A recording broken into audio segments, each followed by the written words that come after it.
Prime Minister yet, but the Farage effect is already happening. It is.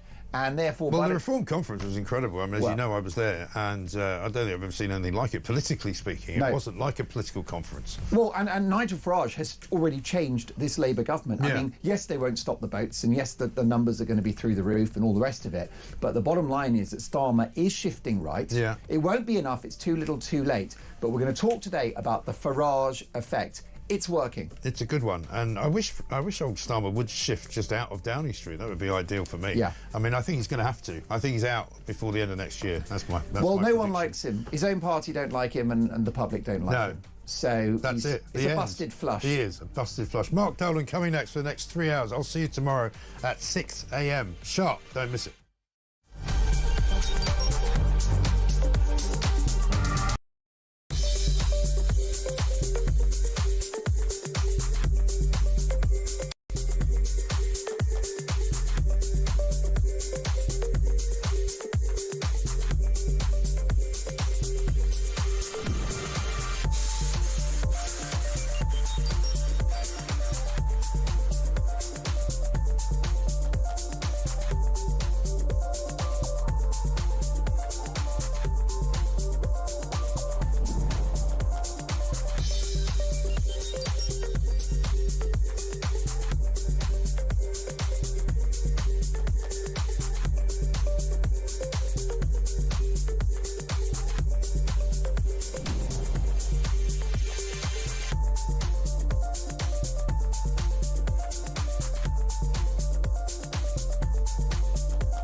Across the UK, on DAB+, on your smart speaker, on your smart TV, and on your side. This is Talk.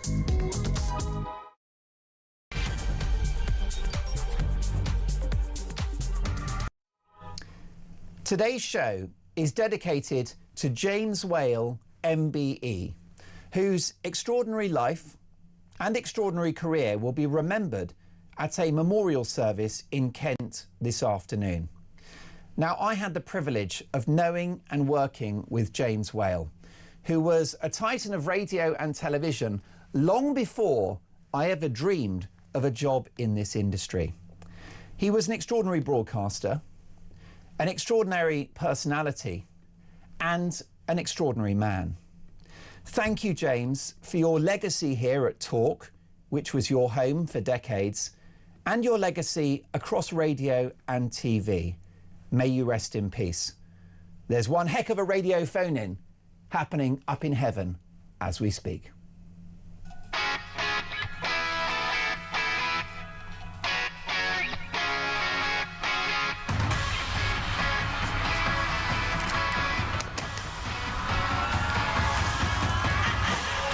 May God bless the great James Whale. And listen, we'll try to be as feisty and fearless as James always was as I bring you a big 3 hours. This is Mark Dolan on Talk, the home of common sense. Of course, we're on the radio, we're on YouTube, we're online, we're on smart TV, we're in-app, we are everywhere. And for the next 3 hours, I have the impossible task of filling in for Julia Hartley-Brewer. So, will Labour's new Home Secretary, Shabana Mahmood, stop the boats? And will Sir Keir Starmer now shift his government to the right in order to see off the threat of Nigel Farage? And if that's his intention, if Starmer wants to shift right, will his party let him? After all, Labour appear to be in the throes of a mega civil war as a battle emerges to replace Angela Rayner as Labour's deputy leader. It's all kicking off in our governing party. What an absolute scandal. What chaos. We'll be discussing it in detail with a hardcore Labour loyalist. He's going to try to defend this shower.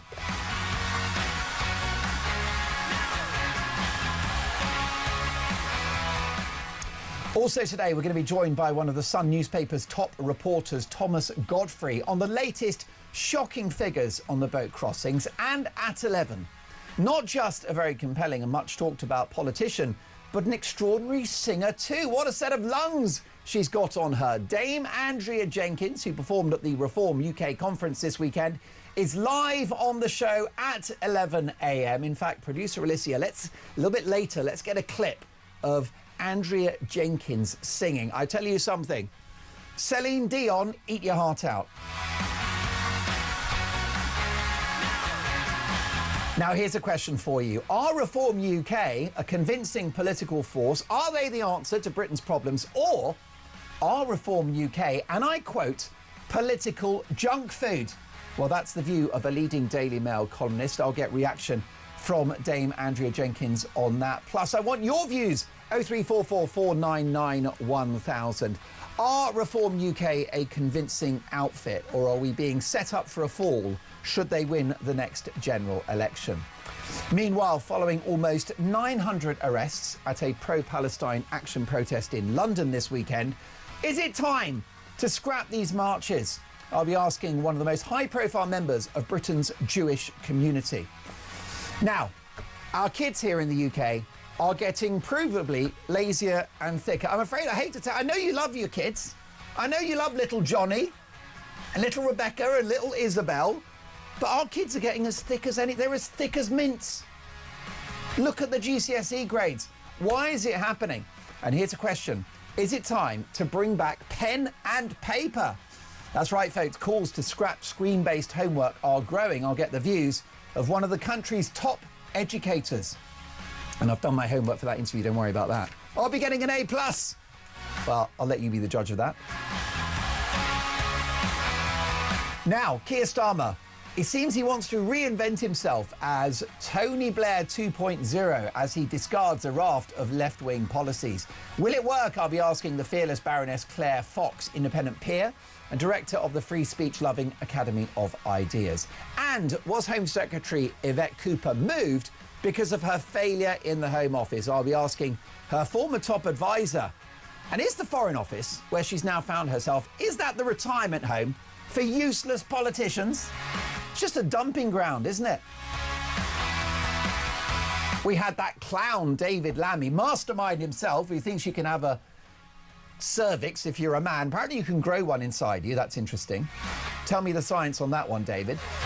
Only to be replaced by the sour-faced political hack that is Yvette Cooper. I'm not having it. Speaking of sour-faced, by the way, King Charles isn't happy. Why? Because that upstart, Prince Harry, has landed on our shores. Harry's in Britain. Is it time to forgive and forget? Will you ever forgive Prince Harry? We'll be asking the wild royal expert, Lady C, who I promise you is going to get us taken off air. We're going to get about 10 Ofcom complaints, but she'll be on a little bit later in the show.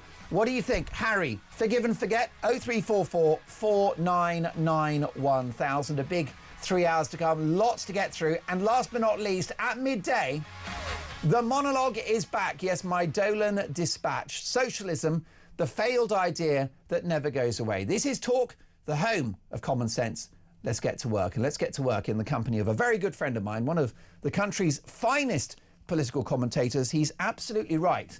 About 87% of the time, it's Benedict Spence. Top of the morning, Benedict.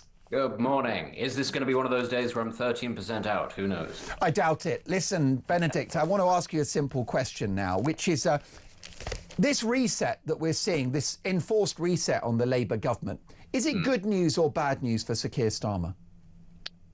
Well, I would err towards bad news, but, you know, we can sort of take the Deng Xiaoping approach and say it's too early to say what the effects of the French Revolution will be. It's certainly not something that he wanted to do this early.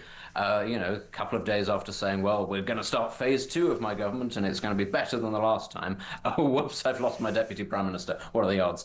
The problem is, really, with Sir Keir Starmer, you can shuffle around the people in the great offices of state, but if the ideology underpinning all of it doesn't change and the gumption, if you like, the cojones do not grow to do the difficult things required, it won't really make very much difference. And, you know, I've listened to lots of commentators saying, oh, this is a good thing. You know, look how many women are now in the great offices of state and ethnic minorities. And it seems like we're still stuck in sort of 2005. We're still talking about optics when the Overton window of politics has shifted very firmly away from that centre ground. Now, Benedict, it's not a state secret that I'm no fan of Sir Keir Starmer, who, I'd rather have a dead plant running the country than Keir Starmer at the moment, OK? I'd rather have a faulty computer algorithm running the country. In fact, I'd quite happily do the job myself. But the issue we've got is I think people are underestimating Starmer's instinct for survival, OK?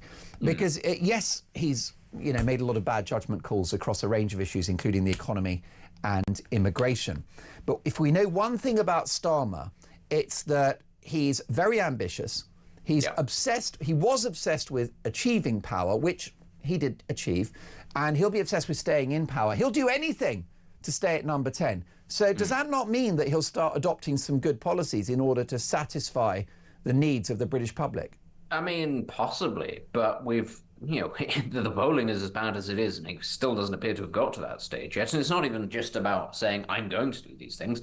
I think patience for promises has long run out in this country. Actually, what they want is action, and people want action yesterday. Now, where I'd agree with you is I'd say that Labour doesn't currently have the mechanism to get rid of him, and the rest of the country doesn't have the mechanism to force a general election on, as unpopular a government as this is, even though it doesn't seem able to pass, cuts to spending or anything like that because its own MPs will rebel against it. We seem to be frozen in a slightly sort of nightmarish situation where the government can't do very much, but it also can't fall, even though, unlike when Theresa May was in this sort of situation, even though he has a huge majority, because actually it's Starmer's own MPs who are going to hamstring him along the way. So survive? Yes, he can survive. He could survive the next 4 years. I could very easily see that. Does that mean he will be able to rescue his government?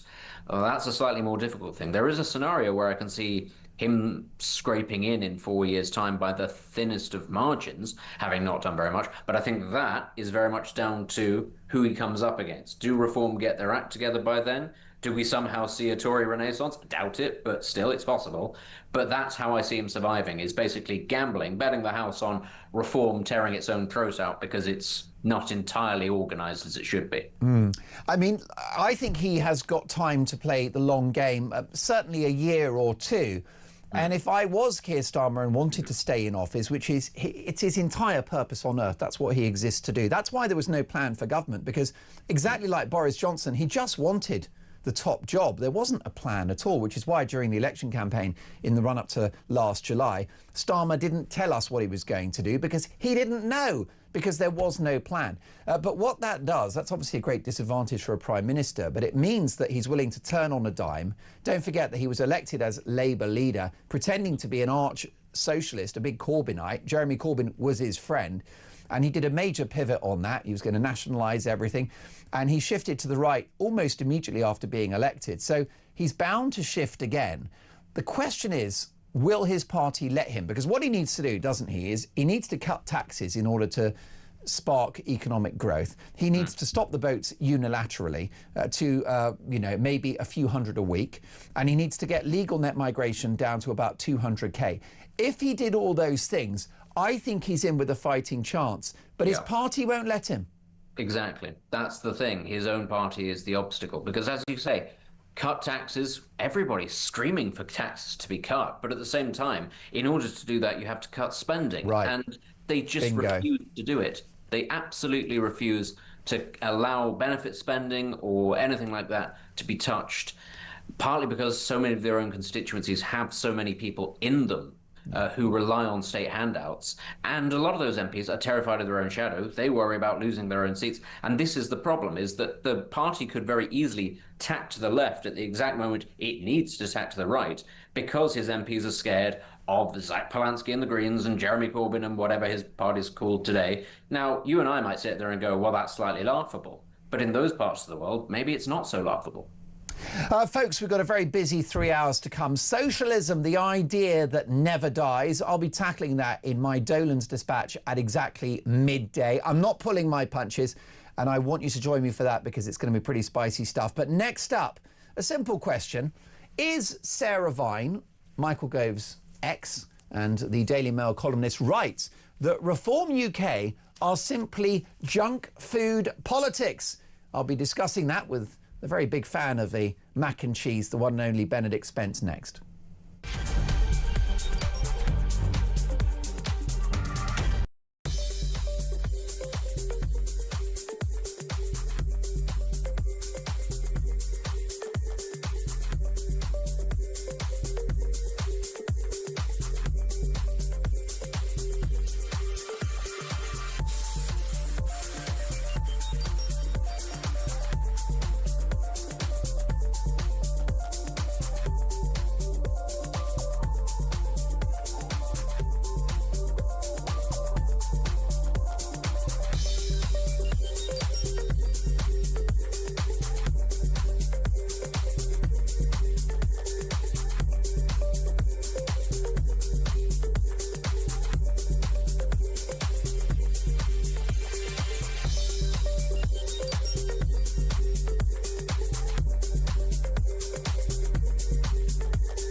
You think there's an easier and a swifter solution? Yeah, there is. The easier and swifter solution is the second that that boot steps onto the British sand, they need to be arrested, they need to be detained, and then they need to be deported. And if you have videos of that going all over social media, instead of videos of people being put onto a coach, sent off to a hotel, getting 3 square meals a day, plus freedom to go into the local town and do what they want, plus pocket money and all these extra perks that even the British people don't get.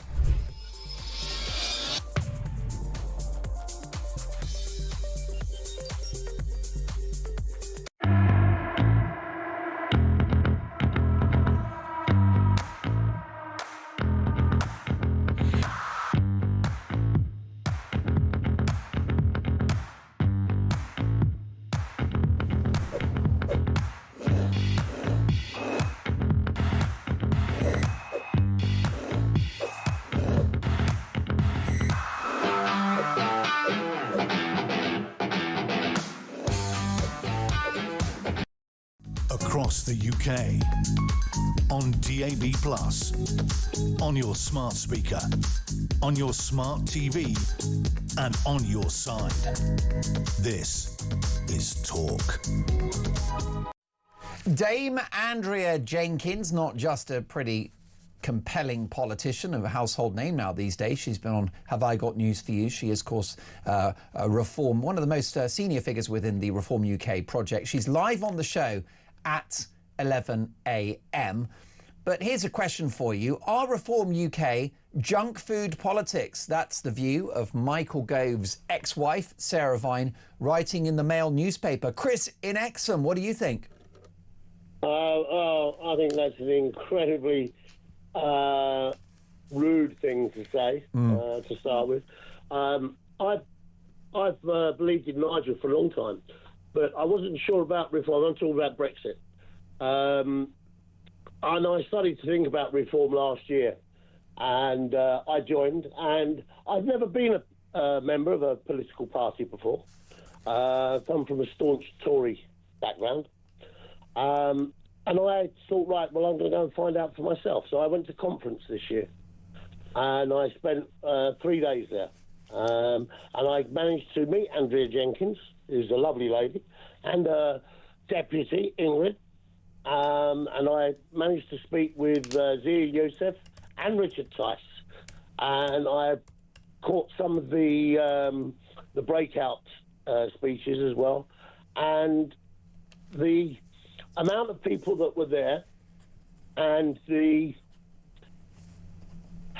enthusiasm and the resoluteness, I believe that they can make a difference. And I believe that Nigel will be the next Prime Minister of this country. Why do you think someone like Sarah Vine, who's, of course, formerly married to an ex-cabinet minister, Michael Gove, she's a Tory supporter, why do you think she's launched this attack on reform, Chris? Well, she's still friends with everybody, and I believe she's still friendly with Michael as well. I had her book on audiobook. I've listened to her book. Did you fall asleep? Was it a cure for insomnia? It was, shall we say, more like what do you call housewife's fishtail. Oh wow! Yeah, I think is the best way of putting it. Over the garden, over the garden fence talk. But I choose to ignore what she's just said anyway. I was there. I spoke to some of the big players. I spent an evening with Mike. You spent an evening with Mike Graham? Yes. Yes. Can you care to tell me what happened? I mean, remember it's a family show, Chris. But did you have a couple of refreshments with MG? Conversation and libations. I'm glad to hear it. Well, listen, stick with us, Chris, because let's bring Benedict Spence into this, our fantastic political commentator. Benedict, do you think Chris is right to ignore the comments of Sarah Vine saying that Reform UK are junk food politics? I think if you want to be involved in politics and if you support a political party, you need to accept that people are going to be rude about your party and that there is no rule that says you have to be polite. And I've noticed this actually about a lot of reform supporters, a lot of reform voters. They do seem to get quite prickly when criticisms are levelled at the party. But I think that they have to remember it's vital that criticism is levelled at the party, because for far too long, supporters of Labour and the Conservatives just allowed their political parties to just go along as normal, and there was no criticism because to be critical was to be a traitor, if you like, to the cause. And look where that left us, two parties that are indistinguishable from each other and incapable of governing. If reform wants to be this radicalising, energetic force in British politics that breaks us out of the stupor and the torpor that we find ourselves in, it's vitally important that people are critical of reform, go through its policies with a fine-tooth comb, and call it out when it doesn't do things right. And I think Sarah is being provocative. Let's be clear, she's being provocative because she is a columnist and she's a dab hand at these sorts of things. But you have to be prepared for that. Isn't she? Wait a minute, Benedict. I think you're showing her far too much respect. Isn't she demonstrating that she's a typical member of the chattering classes, the well-heeled metropolitan elite, who consider the whole reform project to be a little bit grubby when she's at her dinner parties with, not just woke lefties, but even sort of the pretend conservatives who are actually Lib Dems in disguise? Isn't this outright snobbery? Sarah Vine, Benedict Spence, doesn't want ordinary people to have a voice. I mean, that you'd have to ask her, and I'm sure you will get that opportunity to ask her at some point. But I think actually, again, people like Sarah Vine will have to be convinced. And, that's just the name of the game. They always have to be convinced. And I think if you take the attitude, which is that people on the right can be dismissed simply because they, come from a sort of a certain sort of social background, well, that's fine, but they're going to keep on being hostile. Now, there is a certain snobbery towards reform. I'd agree with you there. But do you know the way to deal with that? It's to come out with good policy. It's to say to people, look, we aren't what you say we are. We are a serious party, and for all your slings and arrows, we can come out with very good... I don't know. I'm worried that the Daily Mail is turning into the Guardian, wagging their fingers at ordinary working-class Brits who want to have border control, who know the difference between a man and a woman, who love our history, who want to cut taxes, and who want an end to woke. Chris, your reaction to Benedict's inexplicable defence of Sarah Vine? No, I agree with absolutely everything Benedict said. Oh, for God's sakes, I'm outnumbered. What is this? Because I'm right 87% of the time. Dave, dump this call. Chalamet, just don't... Chris is banned from the show now. Right? Because I know I'm only here for a day, but I'm not comfortable with two people disagreeing with me. Go on, Chris. Launch your defence of Sarah Vine. No, I'm not defending Sarah Vine. She can say what she likes, and I'm quite happy for criticism of policies and that. But that was just a slagging off sentence. It meant nothing. It got nowhere. It doesn't criticise a policy or take to task anything. But Chris, are you not insulted? She's essentially, if you support reform, she's saying that you're consuming junk food politics. Well, seeing as for the last 10 years I've only bought organic food and I cook from scratch. Oh, blimey. Even Chris has gone woke now. I don't think I do have junk food. Chris, I'm sure your body's a temple. Listen, really enjoyed that conversation, Chris. Will you call me again soon? Yes, I will, Martin. I very much enjoy your show. I'm glad you're back. Oh, well, listen, Chris, that's very kind of you. It's a real thrill to be back here at the home of Common Sense Talk. All of the viewers and listeners have been incredibly welcoming, as have the amazing team on the other side of the glass. Stick with us, Benedict, with your mad ramblings, because now it's Laura Jane in Hampshire. Top of the morning, Laura Jane. How's your Monday going? Good, except now I've heard you're only on for a day. Please. Well, listen, small doses. Ask Mrs. Dolan, Laura Jane. Anyway, I've got a few things to say after Benedict Spence. I don't know where to start, but I'm going to say a quick sentence about education. Ex-retired teacher, it's not ex, I am a retired teacher, and I am so thrilled to be able to say in public how embarrassed I am by young people's education. When I see them out and about or writing or any of these things, yes, it's a disaster. But again, that's due to the woke way. And I'm talking history, grammar, all of that, all in one big melting pot. We have an uneducated, and I speak for my 3 children. 2 of them, one of them's an artist, so he's a dancer and he's allowed to be like that. But anyway, That's my point. And I'm glad I've been able to air it because you aired it. I am rather like immigration. You couldn't talk about it. Now we can. We have to talk about it. Second point, Sarah Vine, that's perfectly normal that people criticise each other. It's good, as Benedict says. We need to. We have our reform branch meeting tomorrow evening, and it's important. And I shall say a couple of things which people won't be happy about, but that's important. Yes. And I have an aside for Andrea Jenkins.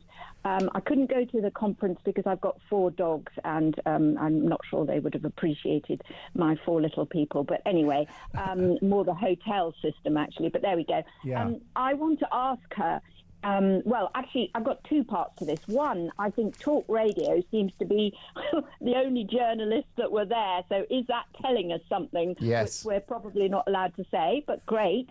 They're coming down on one side. Could Andrea Jenkins tell me, and any other reform people, how we get hold of you? I tried emailing them. I'm going to admit something on live, but I have 2 past prime ministers in my history, and I'm beginning to see a good light. Well, certainly one of them would be proud in his grave of Nigel, because we have an orator at last. And we need orators in politics. We need people to sit up and listen. But I want to know how one gets hold of these people at headquarters, because I have a couple of really important criticisms, for want of a better word, and really important about our own area, about how we combat our very good Conservative MP at the next election, because we haven't got a good way of getting, nobody answers my emails, for example, and we need to have a system. The systems aren't yet in place where we can contact and get hold of them. Well, I think stay with us there, Laura Jane. You raise a very good point. And this is a problem, isn't it, Benedict, for Reform UK? A lot of the policies will be attractive to my viewers and listeners. Whether they can deliver them is another conversation. But the policy platform is attractive, which is why they're ahead in the polls. But they don't have the infrastructure yet. And somebody like LJ, who wants to contribute to this project, can't, because there's no one replying to emails. That's a big problem for Farage. I'm just going to start off by saying I've disappeared from this show for months on end. I've only been back 15 minutes. I've already got 2 guests to agree with me over you. That's power. Well, it's a disgrace, and I'll be having a meeting up after the show about it. Don't worry about that. But it's a good point. For all Reform might talk a good game on lots of different things. If they don't have that infrastructure in place, there are going to be bottlenecks in the information chain. And actually, that's how parties end up making mistakes. When party leadership doesn't hear what party membership and grassroots are saying, or ignores them, in the case of the Tories, that's where the problems start. That's where you start to get the disconnect between national policy and actually what a party wants. And I think ultimately that was one of the things that did for the Conservatives. Everybody keeps on saying they stopped being Conservative, they started being something else. Well, that's quite straightforward, because the MPs, the party higher-ups, simply weren't interested in listening to what average Conservative voters wanted. We wouldn't have a Reform Party doing as well as it was if that information bottleneck hadn't existed. And it's something very important that Reform need to keep on top of. If they don't allow forums for people to be able to express their opinions freely, and if the party becomes a little dictatorial, well, then you're headed for trouble. Most definitely. Laura Jane, briefly, if you can, are you concerned? And by the way, I'll raise your issues with Dame Andrea Jenkins about how I'll be listening. How people can, at 11 a.m., how people can contact the Reform machine, as it were. She's the mayor of Greater Lincolnshire, so there are probably channels through which you can contact her. Of course, there are a handful of MPs, but as you've rightly pointed out, that's not enough if you want to help out the cause. One question for you before you go, Laura Jane. Are you worried that, given the fact that Reform UK is a relatively new political party, they need several thousand candidates just for the next set of elections, they've got to build this thing from scratch. Are you worried that with the best intentions, they could fall flat on their faces when achieving power in 4 years' time? I'll be honest. I still think that we need a lot more experienced hands in there. I do think that perhaps Nadine Dorry wasn't exactly the experienced hand that I would have gone for, but I think, it's all very well saying, oh, Boris, I heard the interview with Jacob Rees-Mogg this morning, Boris is a great pull. It's not so much about the great pulls, it's about people who really do know about the ins and outs, because my big thing is getting rid of bureaucracy, apart from saving money, and only the people who know how to do that, who may be not so well known, we need to get those on board, and certainly you're right on that. Can I just say one thing? Yes. Sorry, Benedict, but it's not dictatorial, it's dictatorial. And that's another thing. Young people, I hear when I'm listening to my books, on audiobooks, that's another thing. No one seems to know how to pronounce words anymore. And that's all from schooling. Sorry, Benedict. Benedict, I feel you've been duffed up today. Faster than the Overton window shifts. Yeah, there you go, Benedict. Do you consider yourself censured there for your rather poor pronunciation?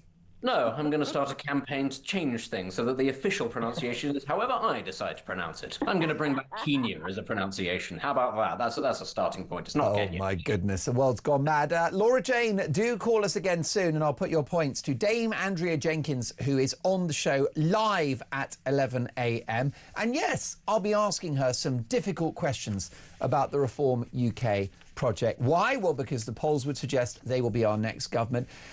Benedict, what a treat. I look forward to catching up soon. Nice to speak to you, Mark. There you go. The superlative political commentator, Benedict Spence. And folks, look, we've got a lot more to get through. At 10 a.m, the monologue is back, the Dolan Dispatch. Socialism the failed idea that never goes away. But next up, will Labour, under their new Home Secretary Shabana Mahmood, stop the boats? That's next.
Across the UK, on DAB+, on your smart speaker, on your smart TV, and on your side.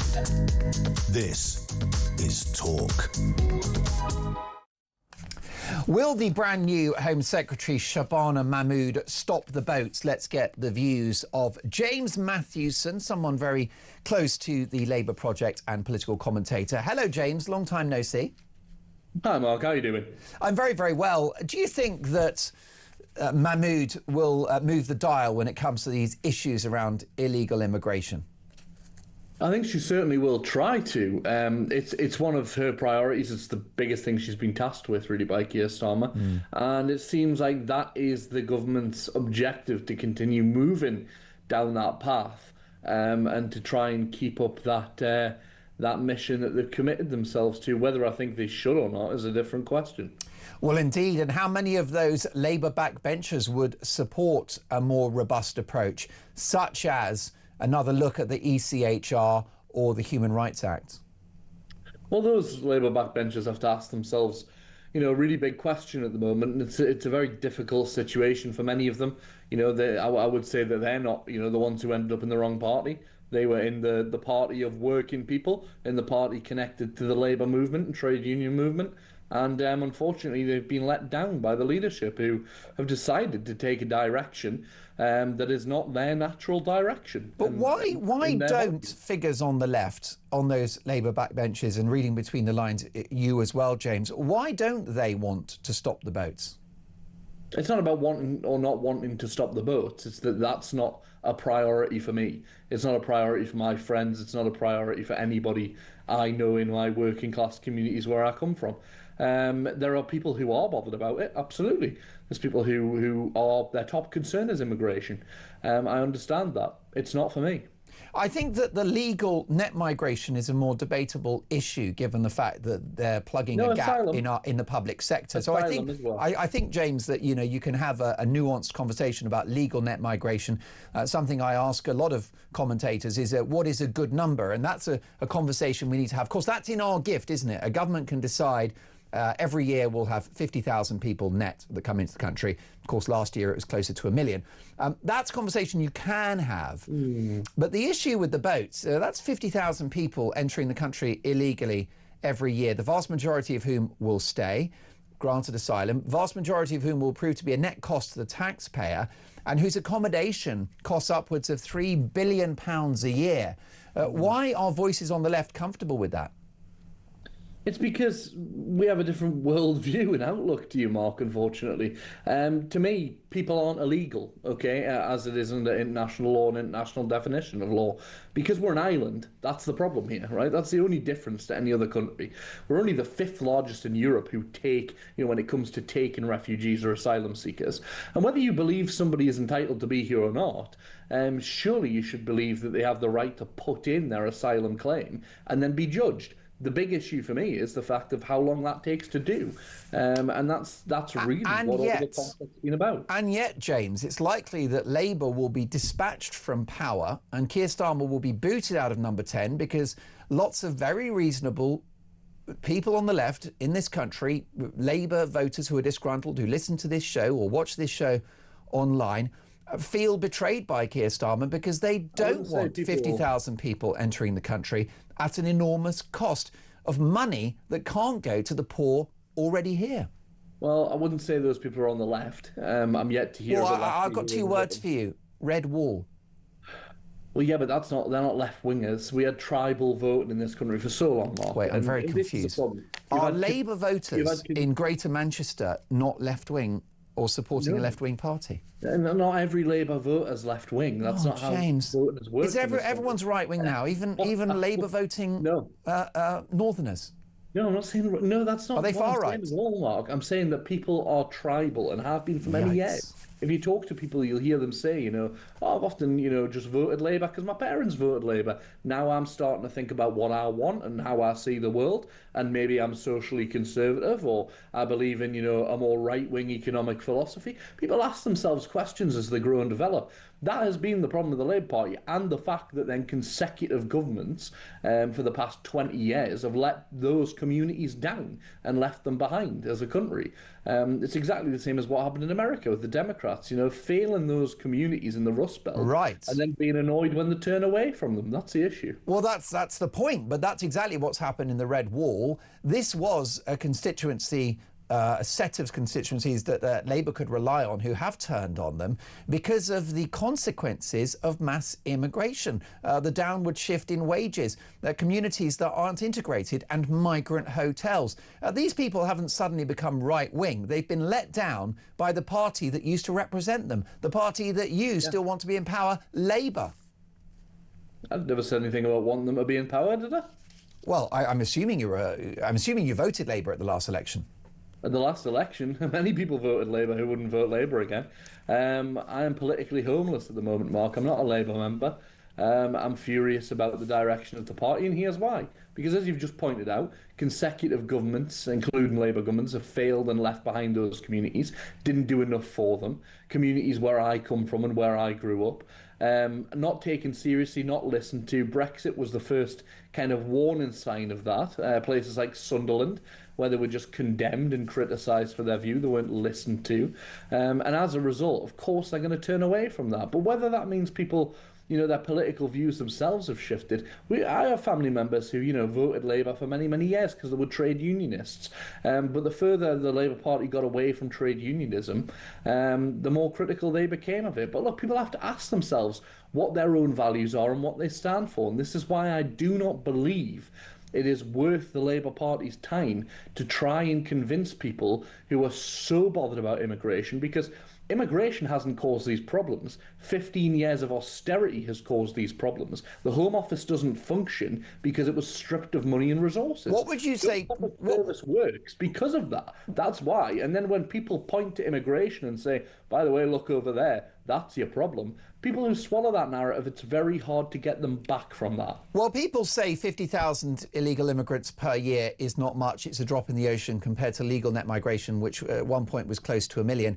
And yes, statistically that's true, but over 5 years of a parliament, that's 250,000 people, as I said, the majority of whom will receive asylum and who will be a net dependent on the taxpayer for the rest of their lives. What would you say to people who are or have been Labour supporters, who are impacted by migrant hotels, whereby the local community are losing a hub, a social hub, which was the hotel, where, of course, there are safety issues around women and young girls in the company of and the presence of these 20 and 30-year-old men sitting around all day, very bored, very different attitudes to women. What would you say to my viewers and listeners who are furious about the impact of illegal immigration on their country and on their communities?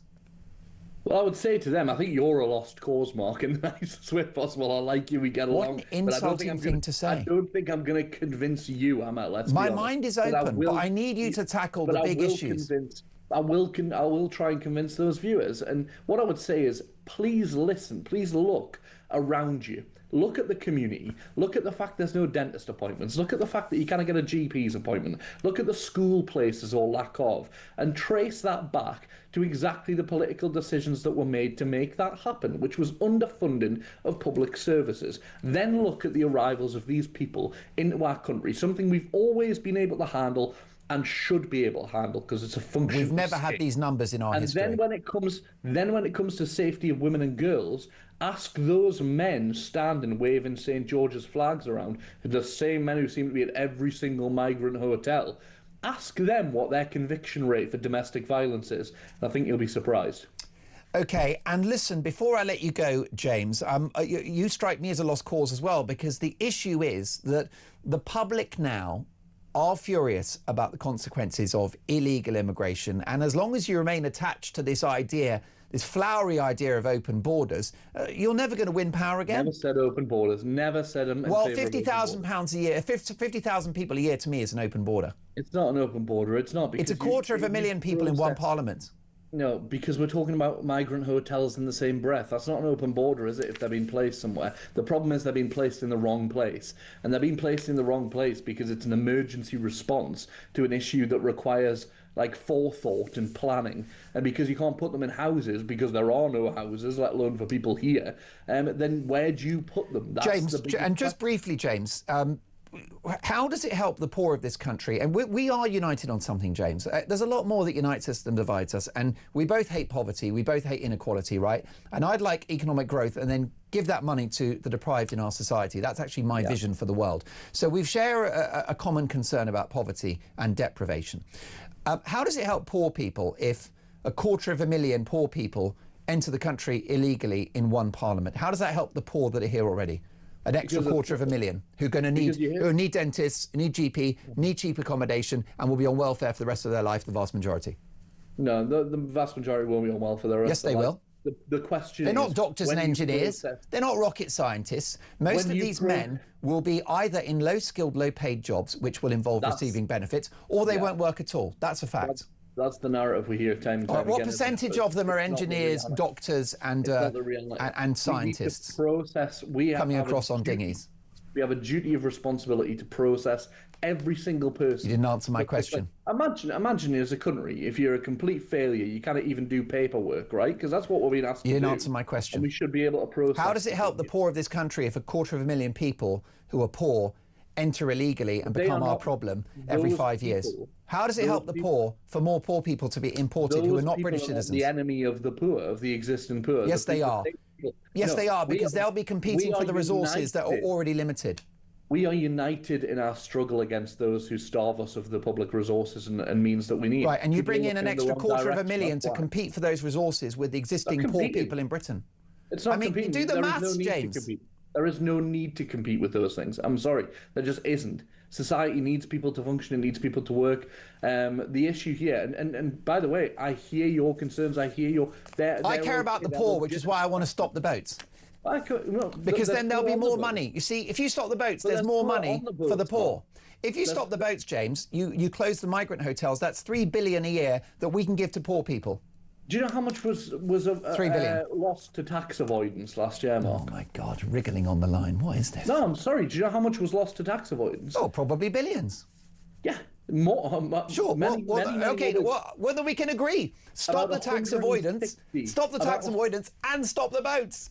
Great. Well, let's do both. Some of you viewers might want to have a word with their party leader, Mr. Farage, about that. James, it is always a treat to talk to you. I'm a big fan of yours and really enjoyed our ding dong. It's all about opinions. I do hope you'll join me again in the very near future to share what are your heartfelt views, which are shared by some, but I do wonder, and I agree with you, that Labour may have parted company with some of what you've had to say. But listen, let's chat again soon. Really interesting conversation. Thank you, James. Your reaction to what James Matthews had to say. He doesn't want to stop the boats. We need compassion. And I'd love your reaction to that. Next up, I've got more shocking numbers on those boat crossings with one of the finest reporters at the Sun newspaper. Don't go anywhere.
You think there's an easier and a swifter solution? Yeah, there is. The easier and swifter solution is the second that that boot steps onto the British sand, they need to be arrested, they need to be detained, and then they need to be deported. And if you have videos of that going all over social media, instead of videos of people being put onto a coach, sent off to a hotel, getting 3 square meals a day, plus freedom to go into the local town and do what they want, plus pocket money and all these extra perks that even the British people don't get.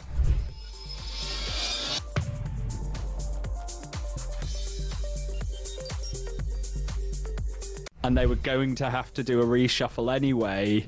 I think the calculus changed and it was a bit of a, well, since we have to do a reshuffle and we had this plan for one, I think really it is a bit of a case of go big or go home. They decided, you know, the risk of doing it was lower than the risk of not doing it.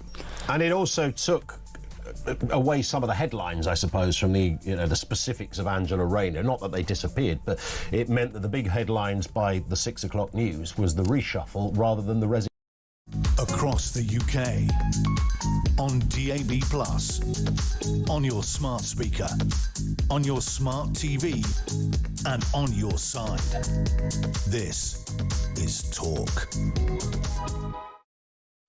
Dame Andrea Jenkins, compelling politician. Of course, she is the mayor of Greater Lincolnshire. Not just a compelling politician, but quite a singer as well. She's live on the show in just 10 minutes' time at 11 a.m. But first up, quite clearly top of the in-tray for the new Labour Home Secretary Shabana Mahmood is to tackle illegal immigration. Even Labour supporters are increasingly furious about it. But she's had quite a difficult first day at the office because, according to Thomas Godfrey, our brilliant news reporter at The Sun, the numbers are going up, not down. Hello, Thomas. Hello, good morning. Yes, you're right. It's a very tough first day on the job for Shabana Mahmood. 1,097 migrants coming into the country at Dover. on Saturday. That pushed for number for the year past 30,000. That's a massive landmark. It's the quickest of any year on record that we've got to 30,000. And at the same point last year, the numbers were a third lower. So we're a third up, effectively, on this time. So it would have been last September. It was 20k. It was about 22,500 on this day, the 8th of September last year. Now we're at above 30,000 for the year. It just shows this problem is not going to go away anytime soon. No, I mean, could you project as to where those numbers could land by the end of this calendar year? Where might we be? Well, last year we were at about 44,000 in total. We may end up at around 50,000 for the year if this rate carries up, if not more. The weather plays a big factor. We know the summer is the sort of prime crossing time. And actually, if you look at the last week, comparative to Saturday, there have been very few boat crossings because the sea conditions haven't been right. And, smugglers' business models, if you will, relies on people not drowning in the channel because that's the only way that, well, they keep hold of their equipment, they keep hold of their reputation. So actually, they do look out for these things. But that being said, clearly Saturday was a very good day for crossings because 1,000 people have come over. And also, looking at the next week, it seems as if there might be more opportunities for that to happen. So if this rate does keep up, we'll be looking at almost certainly the largest number of people coming over illegally in a calendar year that's ever been recorded. And as an indictment for how Labour have dealt with the problem so far, that is not good at all. And they're now attracting criticisms from all sides on that. Most definitely. I believe that Starmer's raison d'etre, a bit like Boris Johnson back in the day, was to be Prime Minister and is now to stay Prime Minister. And if you look at the number of U-turns he's done, the guy is not ideologically consistent and he's happy to change tack almost overnight. Can you anticipate him doing anything dramatic and unilateral to tackle the issue, such as tearing up the ECHR or indeed even abolishing the Human Rights Act? Well, that is the big point, isn't it? He has basically switched on just a load of things. I mean, you remember when he ran for Labour leader 5 years ago, he had the 10 pledges, and I think all of them have been abandoned by the time he made it into office. Including nationalising everything, including your suit. The sort of left-wing Corbynite ideology that he inherited and tried to carry on and won the members over with, that's been swapped for this more sort of centre-left Blairite approach. And actually, the ECHR, turning on that would be the sort of final U-turn he has available to him. But so far, he has ruled it out. It's despite even Labour MPs calling for it to be reformed. And you have to remember, this is a convention that was drawn up in the late 1940s in the aftermath of World War II. The world has changed. The ECHR, as we say in our leader column today, needs reform because it has been blocking the deportations of some of these foreign criminals, many of whom have arrived into the country on small boats. And until that is done, and what many people are saying is that we won't be able to get a handle on either the number of people coming here, but also we won't then be able to return them to where they've come from if it's safe to do so. If the numbers stay at this level, it's impossible for Starmer to win the next election, isn't it? I think so. I think that's fair. Immigration consistently is one of the, if not the highest priority in voters' minds. Why else would reform be 15 points clear in the polls?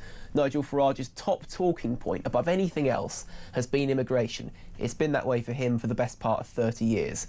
If voters weren't concerned about it, if voters did not want a response, then Nigel Farage would not be that far ahead in the polls, and Keir Starmer would not feel the need to sack Yvette Cooper, someone who he's always been fairly loyal to, and put someone into the job of Home Secretary who he considers, and in Labour and government circles is considered to be someone who gets things done, someone who is prepared to take hardline action.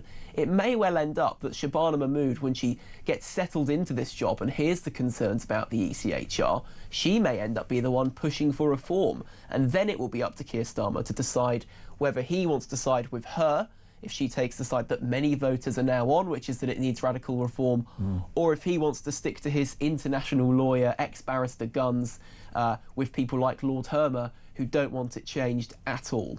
We're going to find out, aren't we, a lot about Sir Keir Starmer in the months ahead, based upon how this policy plays out. Because if it's stalemate and you're looking at 30 to 50,000 people a year for the rest of the Parliament, then he's toast, and maybe ideologically that's okay with him.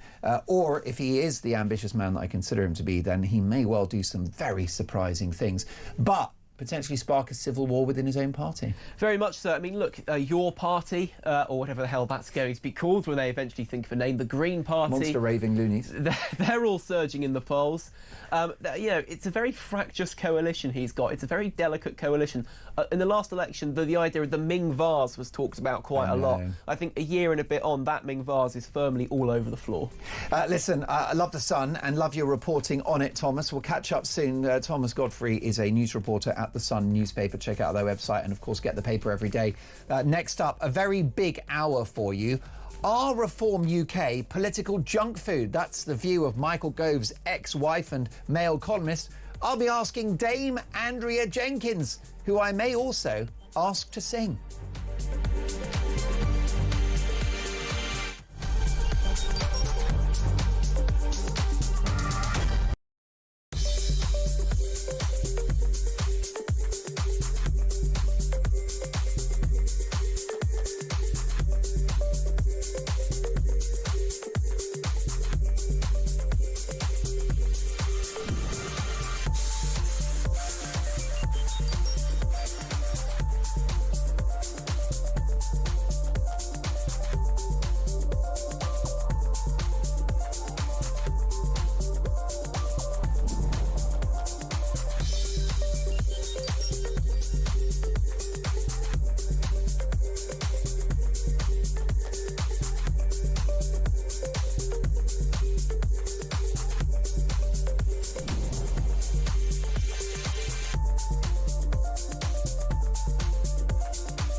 Across the UK, on DAB+, on your smart speaker, on your smart TV, and on your side.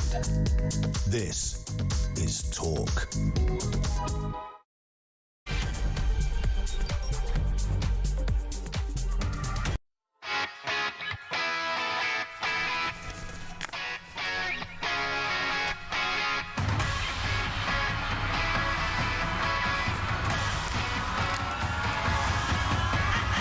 I'm Mark Dolan, and this is Talk, the home of common sense, on your radio, on YouTube, online, and on your smart TV and in-app. And as I pursue the impossible task of filling in for Julia Hartley-Brewer today, we've got a very big 2 hours for you.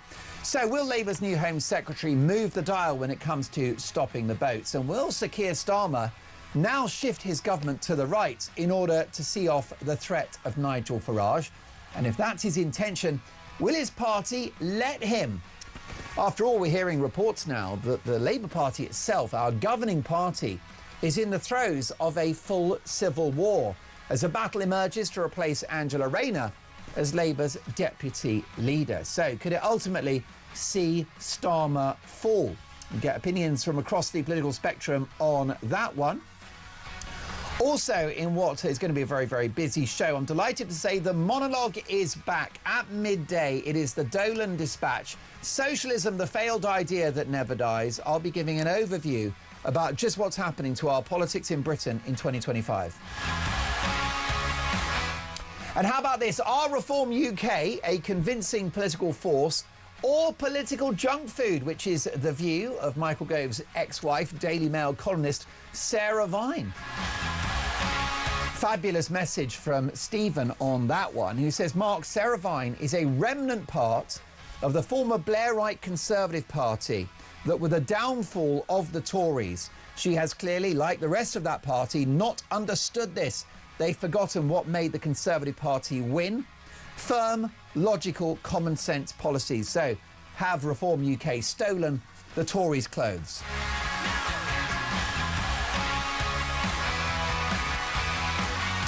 And following almost 900 arrests at a pro-Palestine action protest in London this weekend, is it time to scrap these marches? I'll be asking one of the country's most high-profile members of the British Jewish community. Meanwhile, Britain's kids are getting provably lazier and thicker. Is it time to bring back pen and paper? Calls to scrap screen-based homework are growing. Well, I agree with that because I think that all this coursework and working with iPads is a complete scam. But I'll get the views of one of the country's top educators. Meanwhile, is Keir Starmer going to reinvent himself as Tony Blair 2.0? And was Home Secretary Yvette Cooper moved because of her failure in the Home Office? I'll be asking her former top advisor, who's going to try, wait for it, to defend her record. Worst Home Secretary in 100 years, surely. And what about the Home Office, Foreign Office, I should say? She's gone to the Foreign Office. Is that the retirement home for failed and useless politicians now? She's Foreign Secretary, having replaced that absolute numpty David Lammy, right, mastermind himself, who thinks a man can grow a cervix. You couldn't make it up.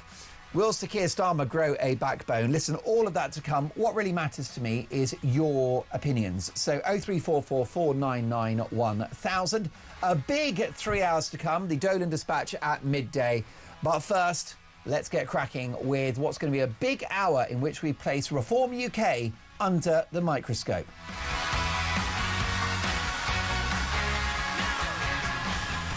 And there are plenty of high-profile figures now within Reform. They're building up quite a lineup of recognised faces. You've got Nigel at the top. You've got, of course, Zia Youssef, the former chairman of the party. You've got Richard Tice, who's the deputy, and Sarah Pochin, who is a brand new Reform UK MP with a slender majority of 6, which will no doubt grow at the next election. She was on the show with me yesterday. So some pretty high-profile figures, but not all of them can sing. Dave. I'm an insomniac. I'm an insomniac. Staring at the ceiling. Waiting for my to switch off. Yes, I'm an insomniac. I'm an insomniac. And all I can hear is the sound. What a tune. I'm an insomniac. I'm an insomniac. Oh, my goodness. What a tune. What a voice. Let me tell you that Dame Andrea Jenkins isn't just the mayor of Greater Lincolnshire making a difference for her community. She's a natural candidate for the next series of Britain's Got Talent. Dame Andrea, welcome to Talk. Hi, Mike. Good to see you. And believe it or not, I haven't slept since Saturday. That's why my hair's a mess. I've got a bad case of insomnia at the moment. You look fabulous, Dame Andrea Jenkins. We'll get to the serious matter of your mayorship, your mayoralty in Greater Lincolnshire and the wider Reform project. Yeah. But you wrote that song, Insomnia, as well, didn't you? Is that right? Yes, I co-wrote it. I'm trying to think when it was, about 2005. I've always suffered insomnia. I mean, do you want to tell you how it came about that I ended up playing it? Yeah. was looking for some copyright-free music. I mean, I would have chosen a Lady Gaga number or something, but it's not copyright-free. So I was thinking, oh, what songs have I got? What music, whether it's instrumental that I've already got? And then I thought, oh, insomnia. And the whole theme was that people are having sleepless nights because this god-awful Labour government, the country's going down the pan with them. And I thought, oh, there's a nice theme there in a way, that reforms here to wake up the status quo, cure our insomnia, and get Britain back on its feet. So I'm not sure everybody got what my message was, but that was the theme of it, really. And the point was that it was a bit of fun, a bit of entertainment. Yeah, absolutely. Yeah, and the left-wing media and Tory MPs who's been attacking me over the weekend, they've got a very short memory, Mark, because there was a parliamentary band going for the last 20 years called MP4, which was made up of SNP, Labour, Lib Dems, Conservative MPs, and they even played in the Speaker's House, they played across the country, they had albums. So it's a bit funny that, I'm being attacked by the left when it's okay when they do it. Yeah. You've had quite a life story. I mean, you're a very well-known, well-recognised public figure now, ex-Tory MP, and of course now the mayor of Greater Lincolnshire. You've also, many moons ago, participated in a beauty pageant, and I think you're an opera singer, aren't you? Oh God, it was when I think I was about 19, 20 years old, my late father decided to send I didn't know about it, photo for the Miss UK pageant. I mean, it's quite funny, Mark. I mean, I'm a girly girl, but as you probably see, I'm a politician who doesn't take myself serious. I think far too many politicians take themselves too serious.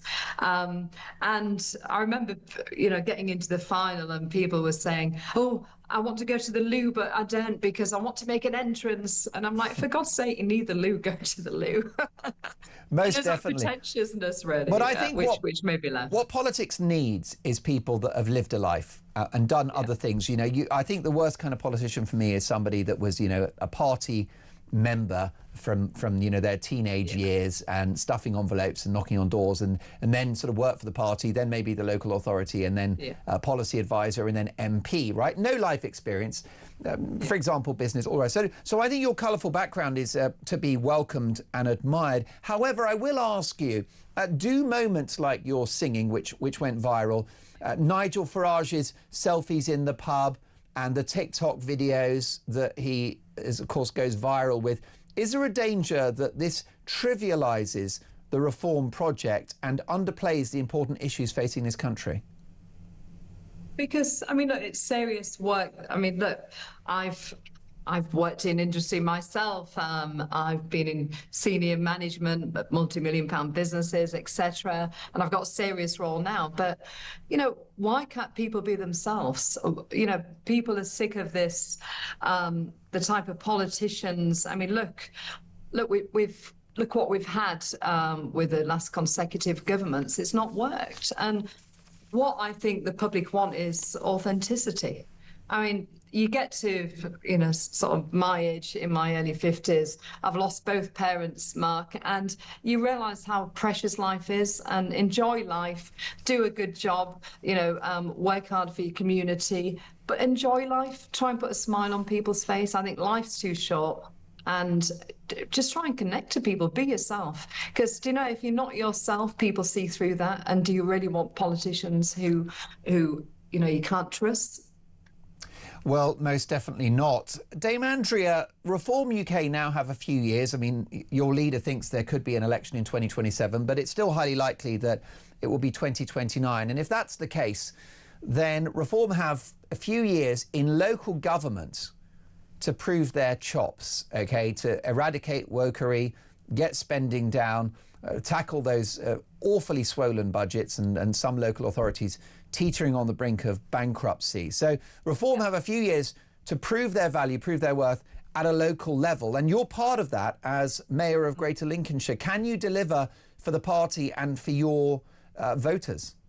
Yes, I mean, if you actually listen to my full speech, I mean, out of nearly 15 minutes, that was sort of like, I think, about 30 seconds, my singing. And I had a more serious speech then. I was setting out my stall on what I'm going to deliver for Greater Lincolnshire. I mean, we're going to start building in the next 12 months our first veterans village in the UK. If we look, transport and infrastructure is under my remit. I'm having my first meeting next month of Transport for Greater Lincolnshire, which I've set up because, you know, you've got some rural areas who haven't got any Wi-Fi, they haven't got gas central heating there, there's no buses, and people are quite isolated. So there's some major issues, and the whole skills agenda is actually under my remit. I'm going to build the UK's biggest defence and AI and security cluster.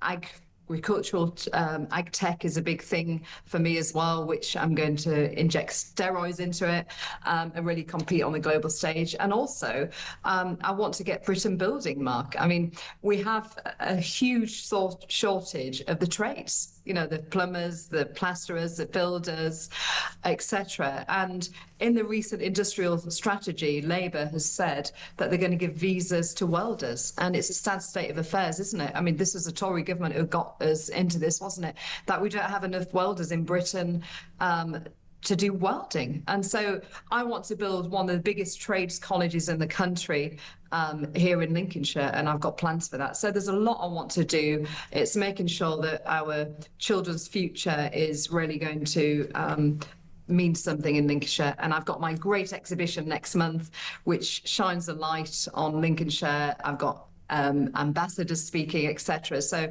yeah, we're doing the serious work. I will deliver. I've got my short, medium, and long-term goals, what I am delivering as well. So back to your point, yes, reform will deliver, and we take it seriously.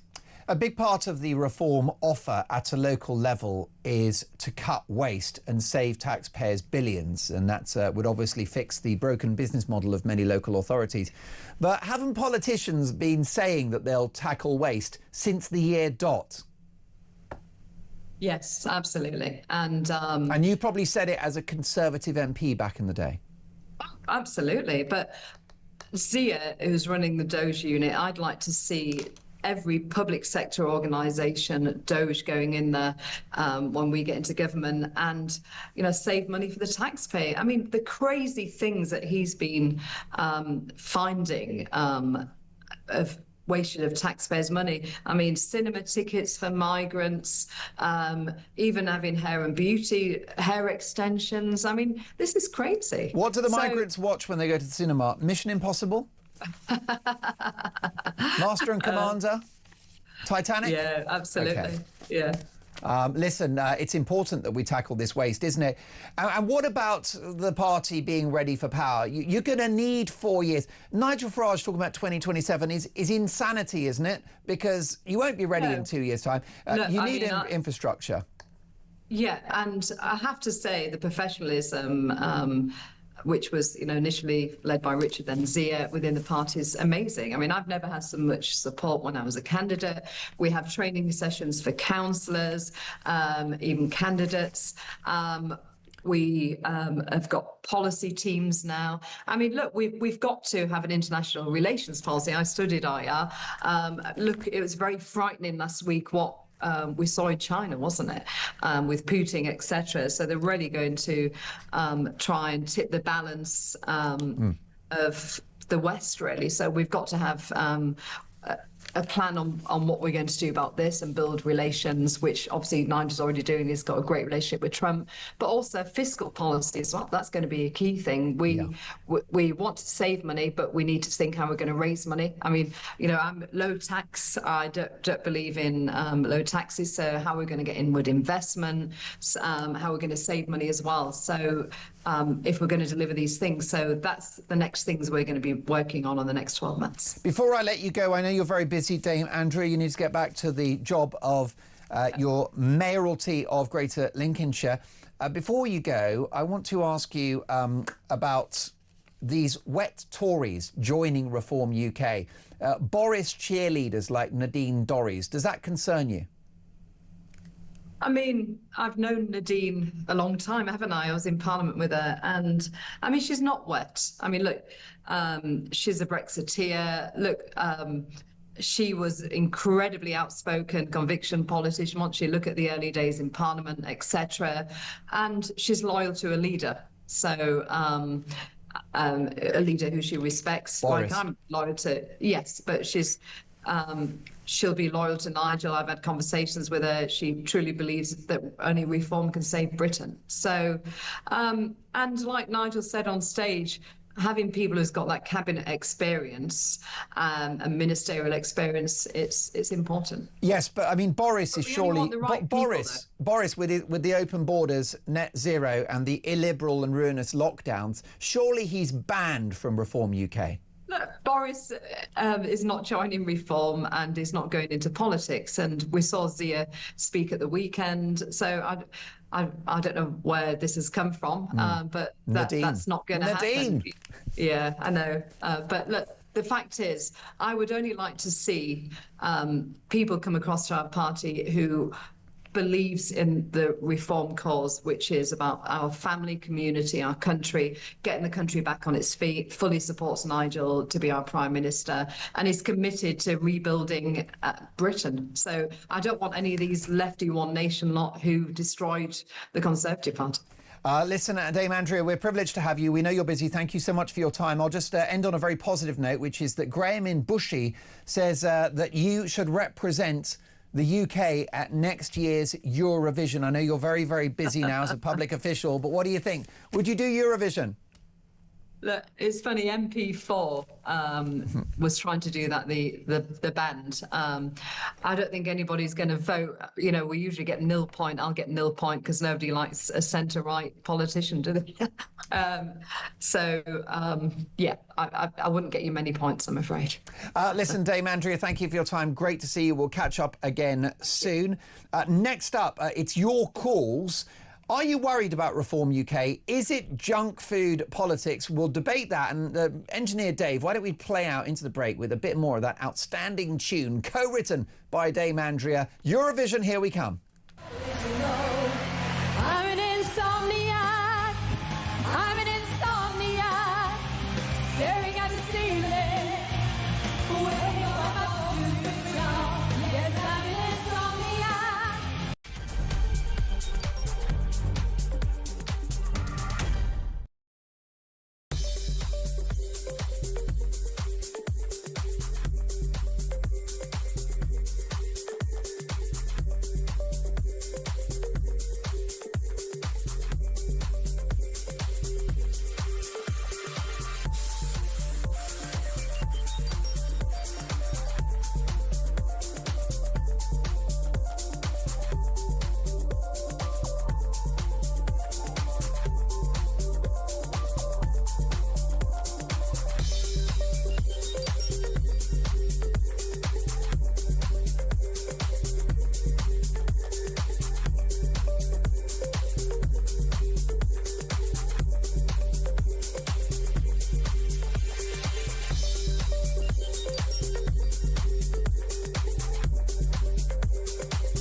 Some breaking news this morning revealed that under the Terrorist Act, 242 people were arrested in the year to June of this year. That's something you can indulge in as to all the people who aren't going to prison because, well, there's no prison spaces. So this is a talk exclusive. We've been looking at...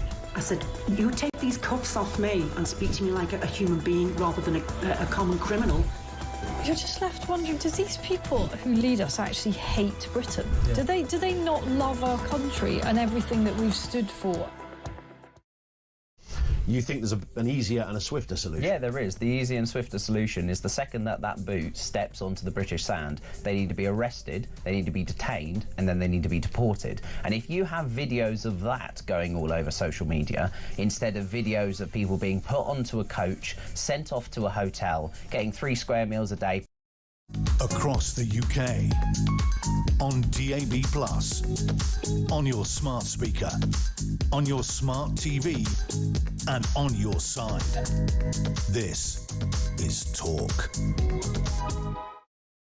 Are reform at UK junk food politics? That's the rather dismissive, arrogant and snobby view of Sarah Vine, who is a columnist at the Daily Mail newspaper and the ex-wife of Michael Gove, who these days is also extraordinarily left-wing. Let's get the views of Phil in Hertfordshire. Top of the morning, Big Phil.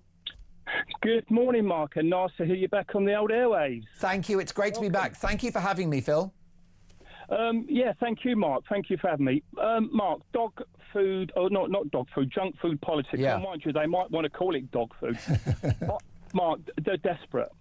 Anytime anybody slurs, runs down, criticises without any foundation or substance, they are desperate. Right. The politicians, the media, the commentators, they are desperate because they know the writing is on the wall. Look back in America, what the Democrats tried to do with Trump. I mean, they went as far as to try to get him in court and convicted and imprisoned. And the people watch this, Mark. What these people don't realise, we are watching and we are listening, and we are not stupid. We see what they're doing and we know why they're doing it. Now, the mess that this Labour government are creating, and even more so what the Tories have created, is going to take a long time to sort. Now, let's hope Reform do make it. I believe they will be supported by the people of this country because they know and we know that it's going to take a lot to sort it out. We will support them. And I think the Reform politicians are going to say, look, please stand with us, be tolerant and work with us. And I believe we'll do it, Mark, because we know what a mess we're in. And all I'll say is, what do we have to lose? We have nothing to lose. Most definitely. And the establishment look down on Reform UK, and therefore they look down on Reform UK supporters. I mean, the expression junk food politics is an incredible insult, isn't it, to millions of people that will likely vote for Reform UK? Absolutely, Mark. And we had a slur about white van man, didn't we? As well? We did. You know? We did. Absolutely. They are so in their egos. This is the problem with them. They are so much in their ego, they've become detached as human beings to real people, whether you want to call them working people, whoever. You know, it doesn't matter whether you work or not. We're human beings, and we deserve respect and we deserve integrity. And they are not giving it to us. They look down upon us. They probably frown upon us. We've had enough. Well, I know, and I think it's crazy because so many of the people that will send Nigel Farage to number 10 will be disgruntled ex-Labour voters. And I had a lefty on earlier in the show, James Mathewson, a great guy, good friend of mine, right? We disagree about a lot, but we can talk in a grown-up, respectful way. And I said that there is a socialist argument for controlling illegal immigration, because if you have 250,000 people entering the country illegally every 5 years, which is where we are at the moment, that is competition for resources among the poor already here, and the £3 billion a year in migrant hotels. But somehow the left don't get it. They've lost the plot, Phil. They have lost the plot, Mark. And it's very easy to them to brand everybody right-wing fascists. It's not like Well, that. he tried to call Labour voters right-wing now, just an hour ago, in the Red Wall. He said, oh, they're right-wing, they're not really lefties. Yeah, well, he's getting desperate, isn't he, against his own people. And this is what I'm saying. Yeah. They don't care. They'll turn on anybody. And this is what a lot of these lefties have got to realise. You know, you're supporting Labour at the moment. They will turn on you just as much as they'll turn on other people. Phil, before you go, because I need to get to Tony, but can I quickly ask you, what if Reform get in and fall flat on their faces because they're not ready and they didn't have a plan? Is that a worry? Of course it's a worry, because everybody wants people to sort of achieve and do well, but we'll support them. We know it's a hard job. We know it's a hard job. Interesting. Phil, call me again soon. Really enjoyed our conversation. Thanks for the kind words. 0344 499 1000. That's Phil in Hertfordshire. Tony's in Newbury in Berkshire. Tony, can Sir Keir Starmer turn this ship around? Well, what I want to say first off, Mark, is it's great to hear you on the radio. I'm a big fan. So great to see you back. Thank you, Tony. That's really kind. I'm so happy to be back. And great stuff. The thing is that I want you, if you would be so kind, is to thank James for me, for giving me the biggest laugh that I've had on a Monday morning that I've had for many a moon. To say what he said and to describe what he described is just evidence of a guy that is trying to defend the indefensible. And all those commentators and advisors and socialists will say anything other than the truth, the facts of how they are, because it's just too much for them to take to say it. And for him to he was squirming in his seat, and you had him nailed to the wall, and he still was trying to defend it. And I was watching it on my phone and tell him, fantastic. It was nearly as good as your balls of steel. Listen, Tony, I hope I've still got those balls of steel. I'm showing my age with that. The thing is, where I don't understand is why the left have abandoned the working class in this country. I think there is a strong socialist argument for stopping the boats, because you don't then have competition for resources and you don't spend millions on poor people overseas. I mean, I had this conversation the other day, Tony, and I'd like to ask all of my viewers and listeners today, who do you care more about, poor people in Britain or poor people overseas? What's your answer to that? Well, I'm a self-employed guy, and I do a lot of work for people, and I see how a lot of people are struggling, the way they're trying to survive, different places I go, and I can tell you, all people want, and that means the indigenous people who live over here, they just want to survive and have something in their pocket and feel like the government that's running the show is looking after them. They don't want to feel like they're being cheated upon. I was a councillor for many years, and I can tell you now, I was a Tory councillor, and I had Liberal Democrats in Newbury who were voting for me because I gave a damn about them, the residents. And that's all that matters. If you're a public servant, a public figure, all you should care about is the people that you serve. Nothing else in life matters when you do that job. If you can't do that, then you are not fit to do any of those things. And that's all anybody asks. When they're feeling cheated, they rebel. Tony, your call is going to take some beating. Thank you so much. Do call me again soon, and thanks for the kind words. 0344 499 1000. Tony in Newbury, who says public representatives have one job only, to represent the interests of the public and no one else. Here's the thing, and it's very sad. Global poverty is catastrophic. There are 2 billion people living below the poverty line in the world. 2 billion. They can't all come to London. Let's get to the views of Georgina in London. Georgina, what do you make of this reshuffle? Will it make Labour better? Don't be ridiculous. My goodness, I thought you was a man who had intellect. When you're reshuffling your government, and the best candidate for Deputy Prime Minister is a man who has the IQ of a garden snail, then it's then that you know we have serious problems. This government came into power, Mark, with promises they couldn't or had no intention of delivering. They had their own agenda, in fact, and this was a total control of the British people and the economy, which, let me tell you, this is our money. It's not theirs. They will not tolerate the questioning of their authority, and in point of fact, you can't question their actions or voice your discontent without fearing of incarceration. This is both Orwellian and dystopian. This is not of. Within a year, they have ground our country into the dust with incessant overspending, and overspending, might I add, that's not been benefiting the British people. We cannot maintain a government whose main priority is foreign nationals instead of the well-being of every British subject on our green and pleasant isle. And no matter how much they reshuffle, they will come up very short of the mark. They've been tried, Mark, they've been measured, and they have come up wanting every time. We can't sustain another 4 years of this governmental abuse, and now it feels like we are living in a communist country. The government has a duty of care to the people of Britain, and they have reneged on that duty. They are unfit for purpose. The British people deserve better. We need to get Labour out as soon as possible. Georgina, I'll be talking about our shift towards communism, which began under Boris Johnson during his premiership. In my Dolan Dispatch at midday, I hope you'll be listening, but can I ask you briefly, do you not think that Labour are receiving undue criticism for the mess this country's in, given that it was the Tories who opened the borders, pursued net zero, and had the illiberal and economically catastrophic lockdowns? The Tory government has a lot to answer for. I was disgusted. Mark, I had been a Tory voter for over 40 years, and I'm telling you, the last 14 years of Tory government was an absolute shambolic disgrace. And all the Labour government has done is taken the baton from the Tory government and run with it. But they run at such a speed, we are finding it difficult now to keep up, and it must stop.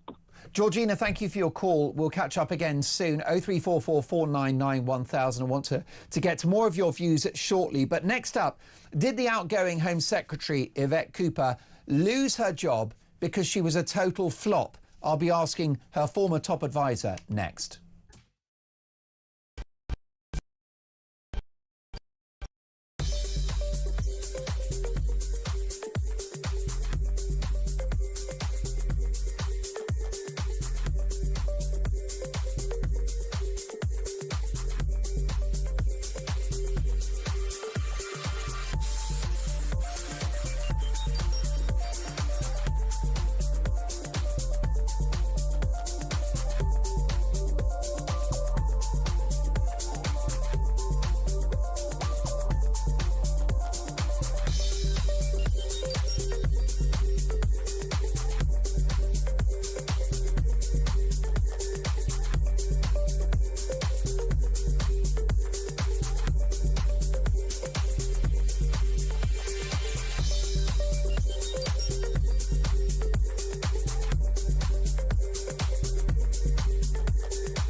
Across the UK, on DAB+, on your smart speaker, on your smart TV, and on your side.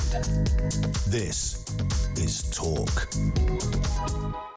David has messaged the show. Mark, we hear of many pro-Palestinian protesters being arrested, but next to none are ever charged, let alone convicted. 900 arrests this weekend. I'll be speaking to one of the most high-profile members of the Jewish community about what looks to be a growing tide of anti-Semitism washing through the country. How about this from Joe in Worcestershire, who says, Mark, regarding reform being labelled as junk food politics, in my experience, I've sampled cordon bleu politics from the Uni Party and endured chronic indigestion and an extremely upset stomach.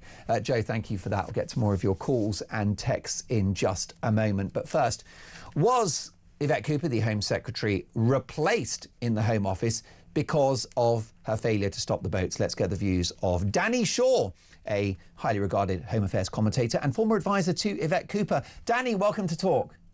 Hi, Mark. Good afternoon. Really good to have you on the show. It's hardly a vote of confidence for Yvette Cooper to be moved on to the Home Office, wouldn't you say?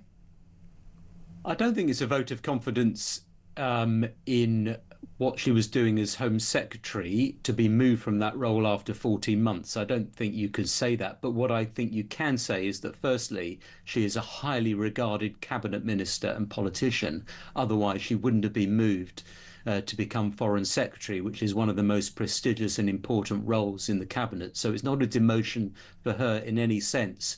And I think she will thrive at the Foreign Office and do very well there. I think her skills are really suited for that role.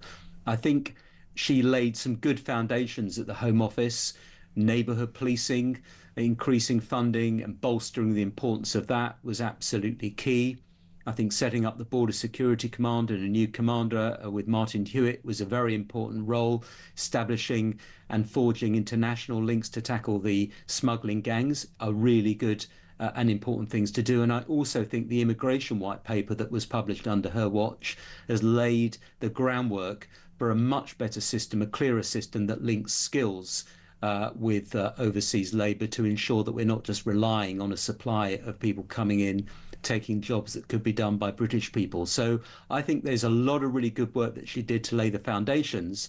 But I think the messaging, the communication around small boats and asylum hotels wasn't good enough, particularly in the last couple of months.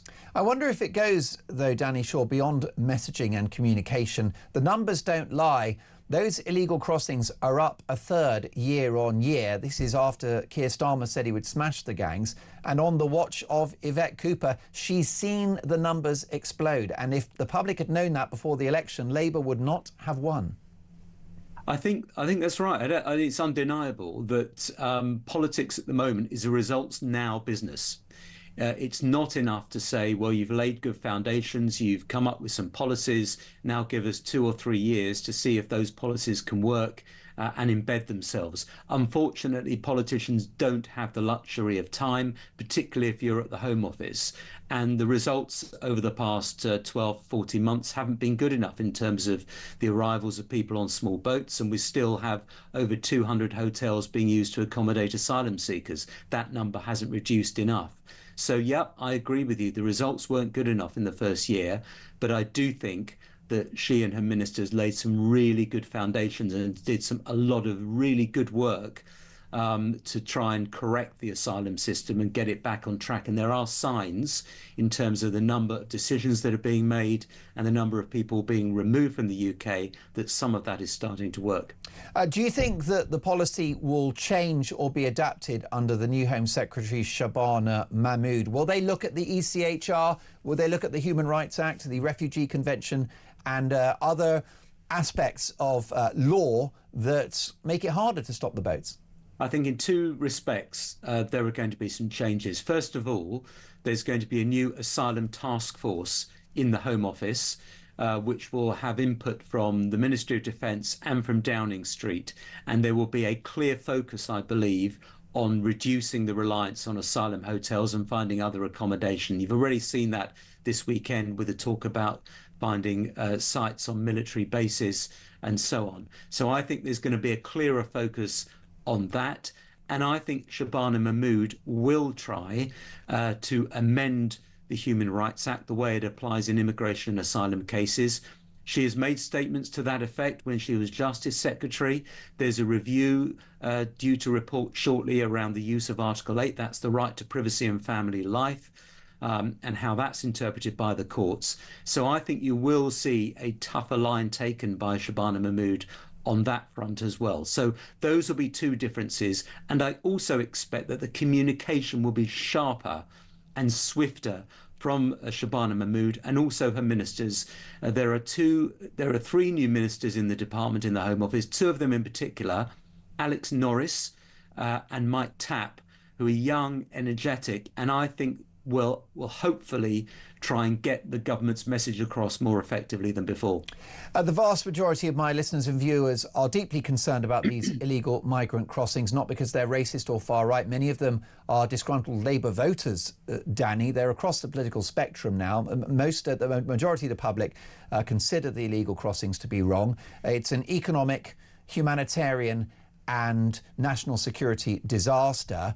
And what do you think a good result looks like by the time of the next election in terms of numbers crossing the channel?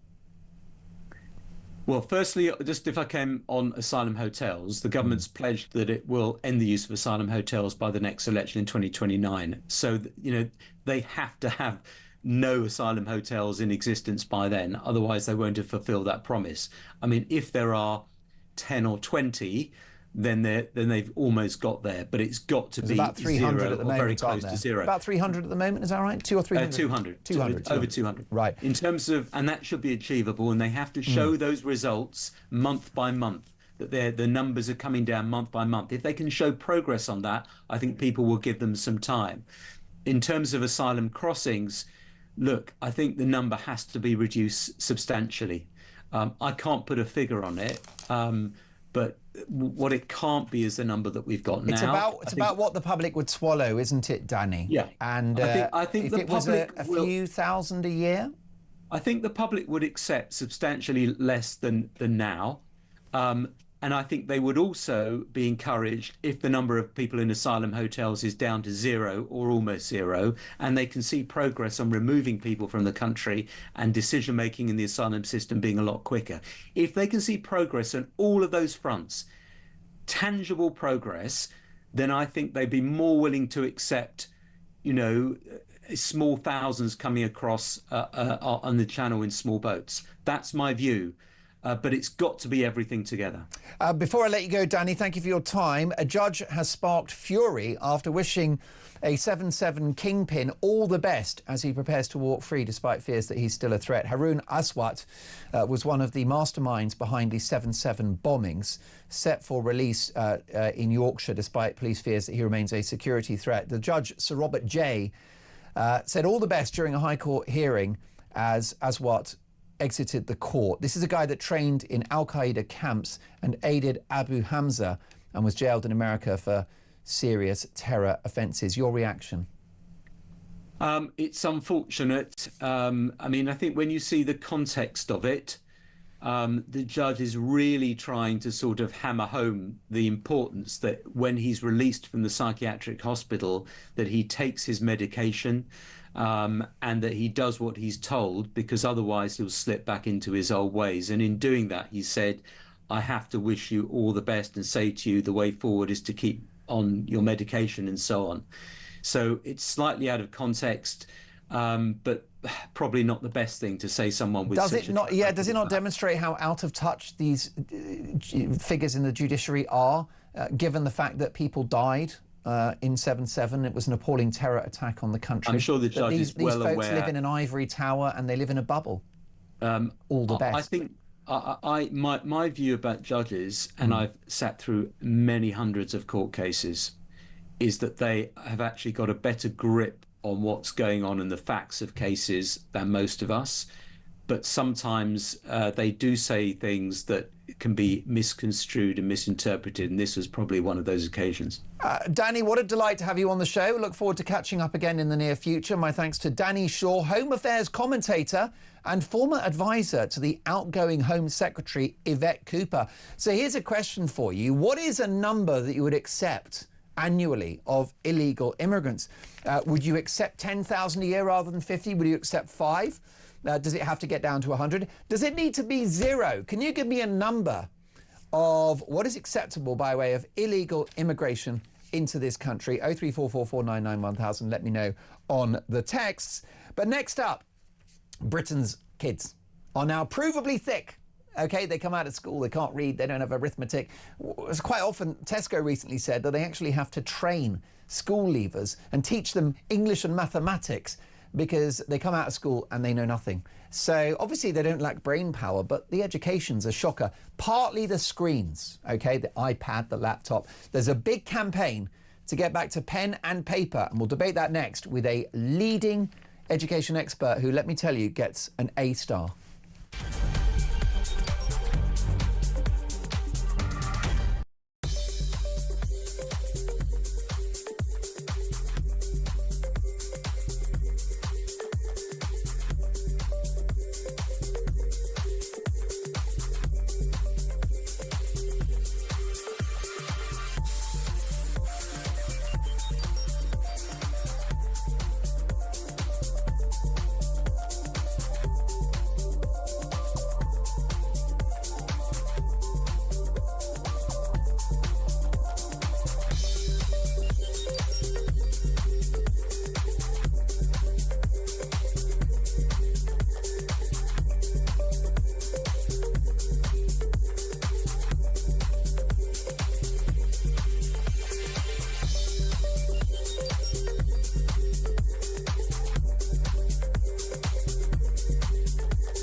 Freedom to go.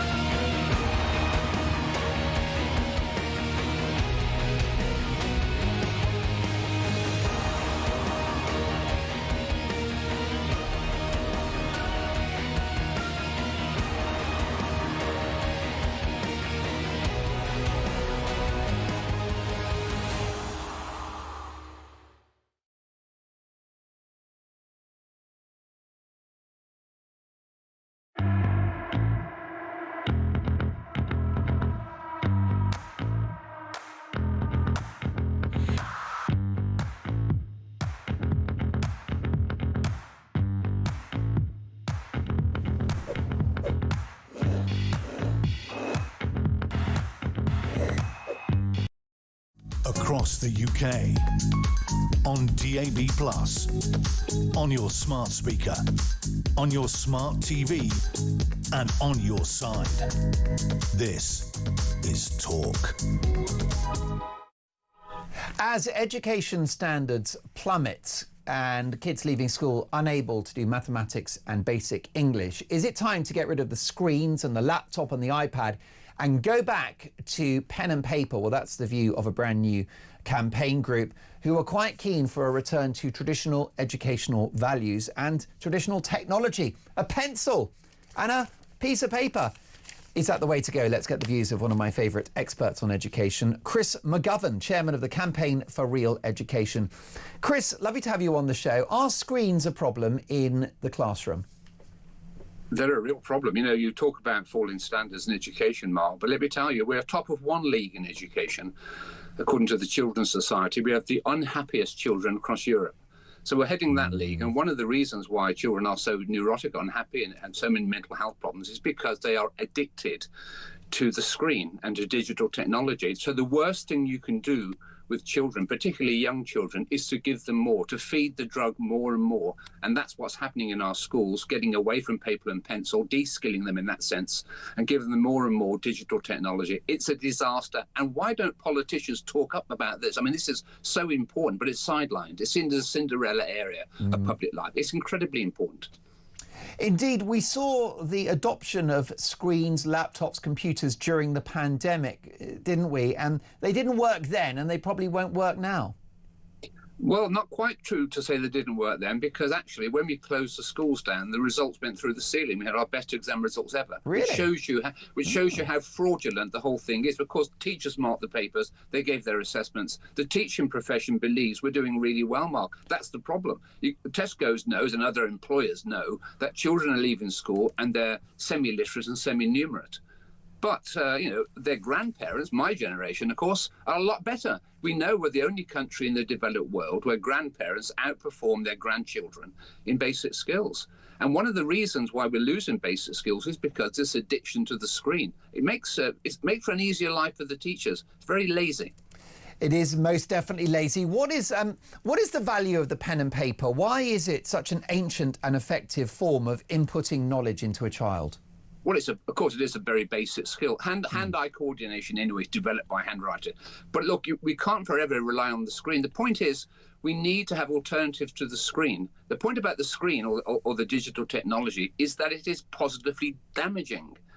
Baroness Greenfield, a leading brain scientist, wrote a book, a British scientist, wrote a book a few years ago called Mind Change. She said we obsess too much about climate change. We don't realise what we're doing to our young children, and we're changing their brains. And when you photograph the brain of young children, this addiction to the screen is shown to be damaging. And interpersonal skills, empathy, that all disappears. Children are incredibly unhappy compared to many. Why is it in Romania, where they don't have Romania, which is a comparatively poor country, the children are much happier because they don't have this constant exposure to the screen. Yeah, we are not Luddites at the Campaign for Real Education. Of course, there's a part and a time for digital technology, for computers. But if I had my way, I would apply the same rules to smartphones as we apply to alcohol. That is, I wouldn't allow children to have smartphones at all. They could use them in schools supervised, maybe, or they could use digital technology. The only way to protect children is to ban the drug.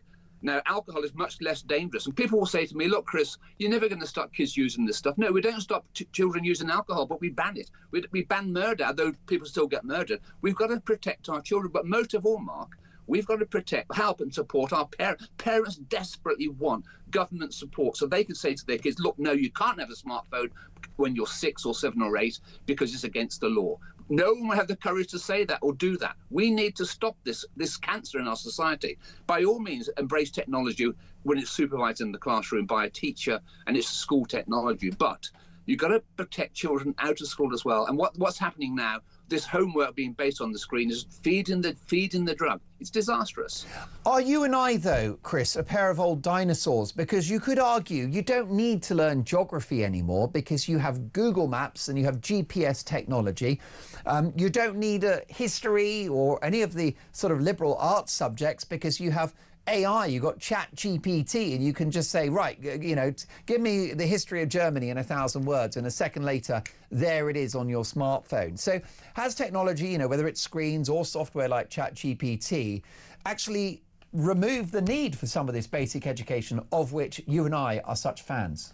Well, it takes away our humanity. It doesn't exercise the brain. I often get accused of being too traditional when I say kids need to learn things. We need to promote knowledge.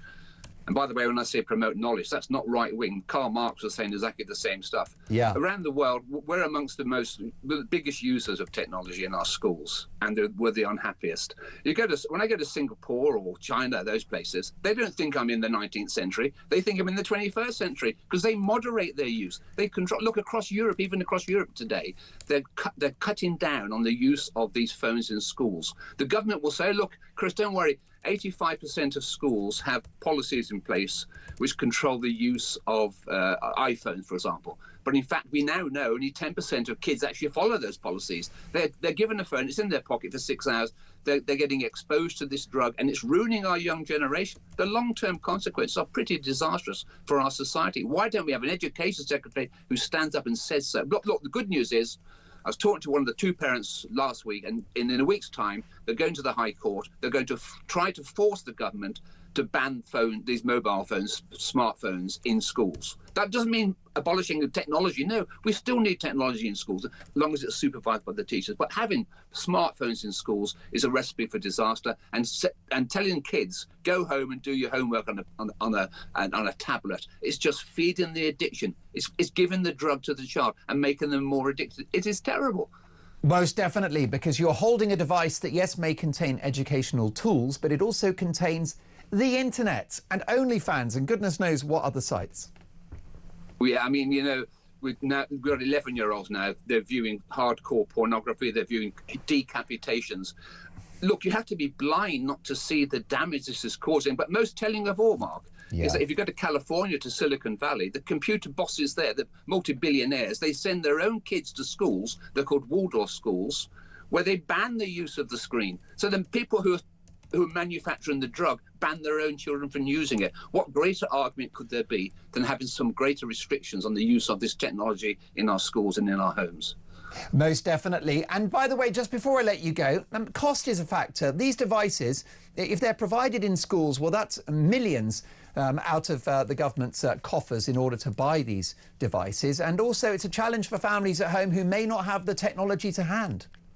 No, that is true. Not all children have the technology, but increasingly, and it's been in the press today, some schools are actually giving the children a tablet now. They're providing the children with the drug. They're providing with the means. You know. So, yes, it can be socially divisive. But look, the schools are so addicted themselves. They think they're doing a great job.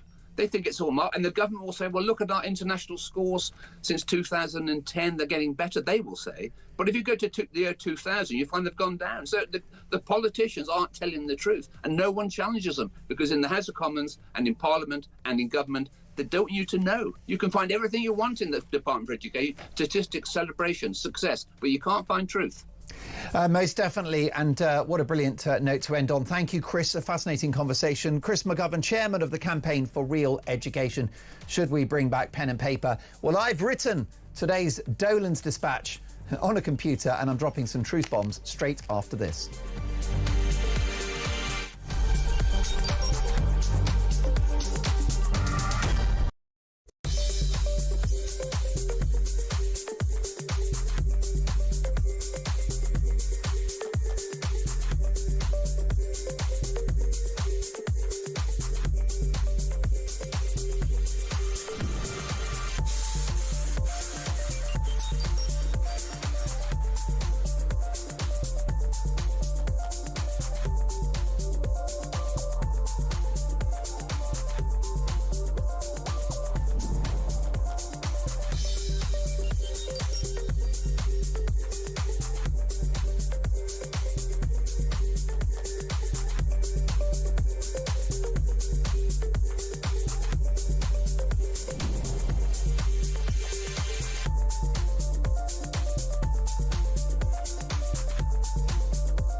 Across the UK, on DAB+, on your smart speaker, on your smart TV, and on your side.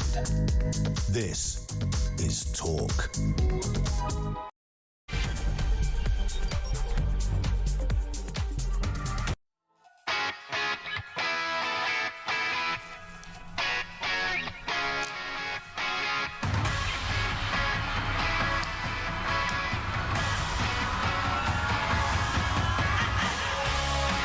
I'm Mark Dolan, and this is Talk, the home of common sense, on your radio, in-app, on YouTube, online. We are everywhere.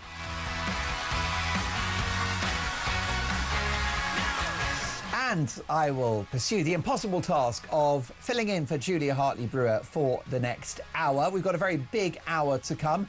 Will Labour's new Home Secretary Shabana Mahmood stop the boats? And will Sir Keir Starmer now shift his government to the right in order to see off the threat of Nigel Farage? And if that's his intention, will his party let him? Also, is the Labour Party now in the throes of a full civil war as a vicious battle emerges to replace Angela Rayner as Labour's deputy leader? Could this ultimately see Starmer fail? Does he make it to the next election?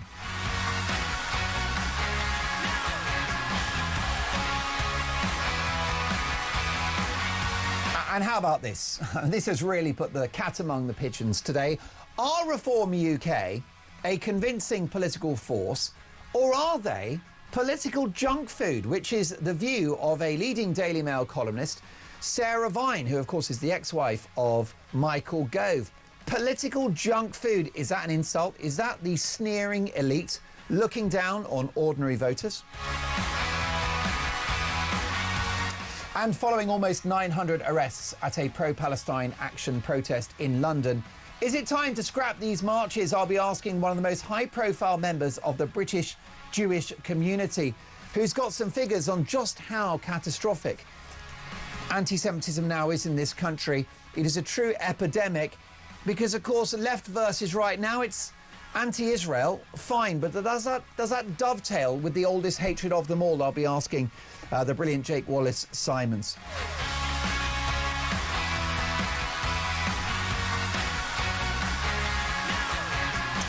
And is Keir Starmer going to reinvent himself as Tony Blair 2.0 as he discards a raft of left-wing policies? I'll be asking the fearless Baroness Claire Fox, independent peer and director of the free speech-loving Academy of Ideas. So much to get through, a big hour. Mark Dolan in for the fabulous Julia.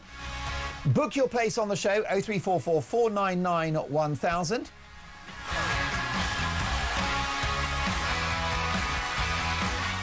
And how about this? Stop the press, folks. Forget about raging inflation, the Middle East at war, a Labour government on the brink. Forget about that. We've got something far more important to talk about. Prince Harry is back.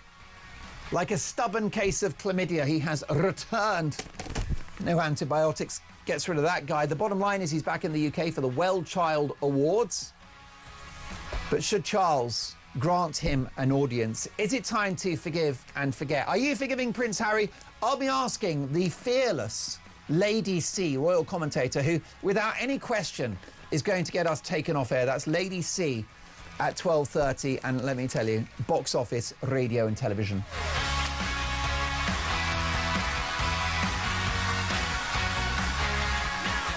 Yes, folks, indeed. The number 0344 499 1000. I've got a full switchboard. I'm going to power through those calls later because your opinions are the most important thing to me, to this show and to this network. It is Mark Dolan on Talk. It's great to be back. I've missed current affairs and I've missed commenting on the complete collapse in what was a great country. But together, we will fix it. And you know how we're going to do that? We're going to do that with a lot of common sense, a big national conversation, and I'll try to help with this regular offering, which is the Dolan Dispatch.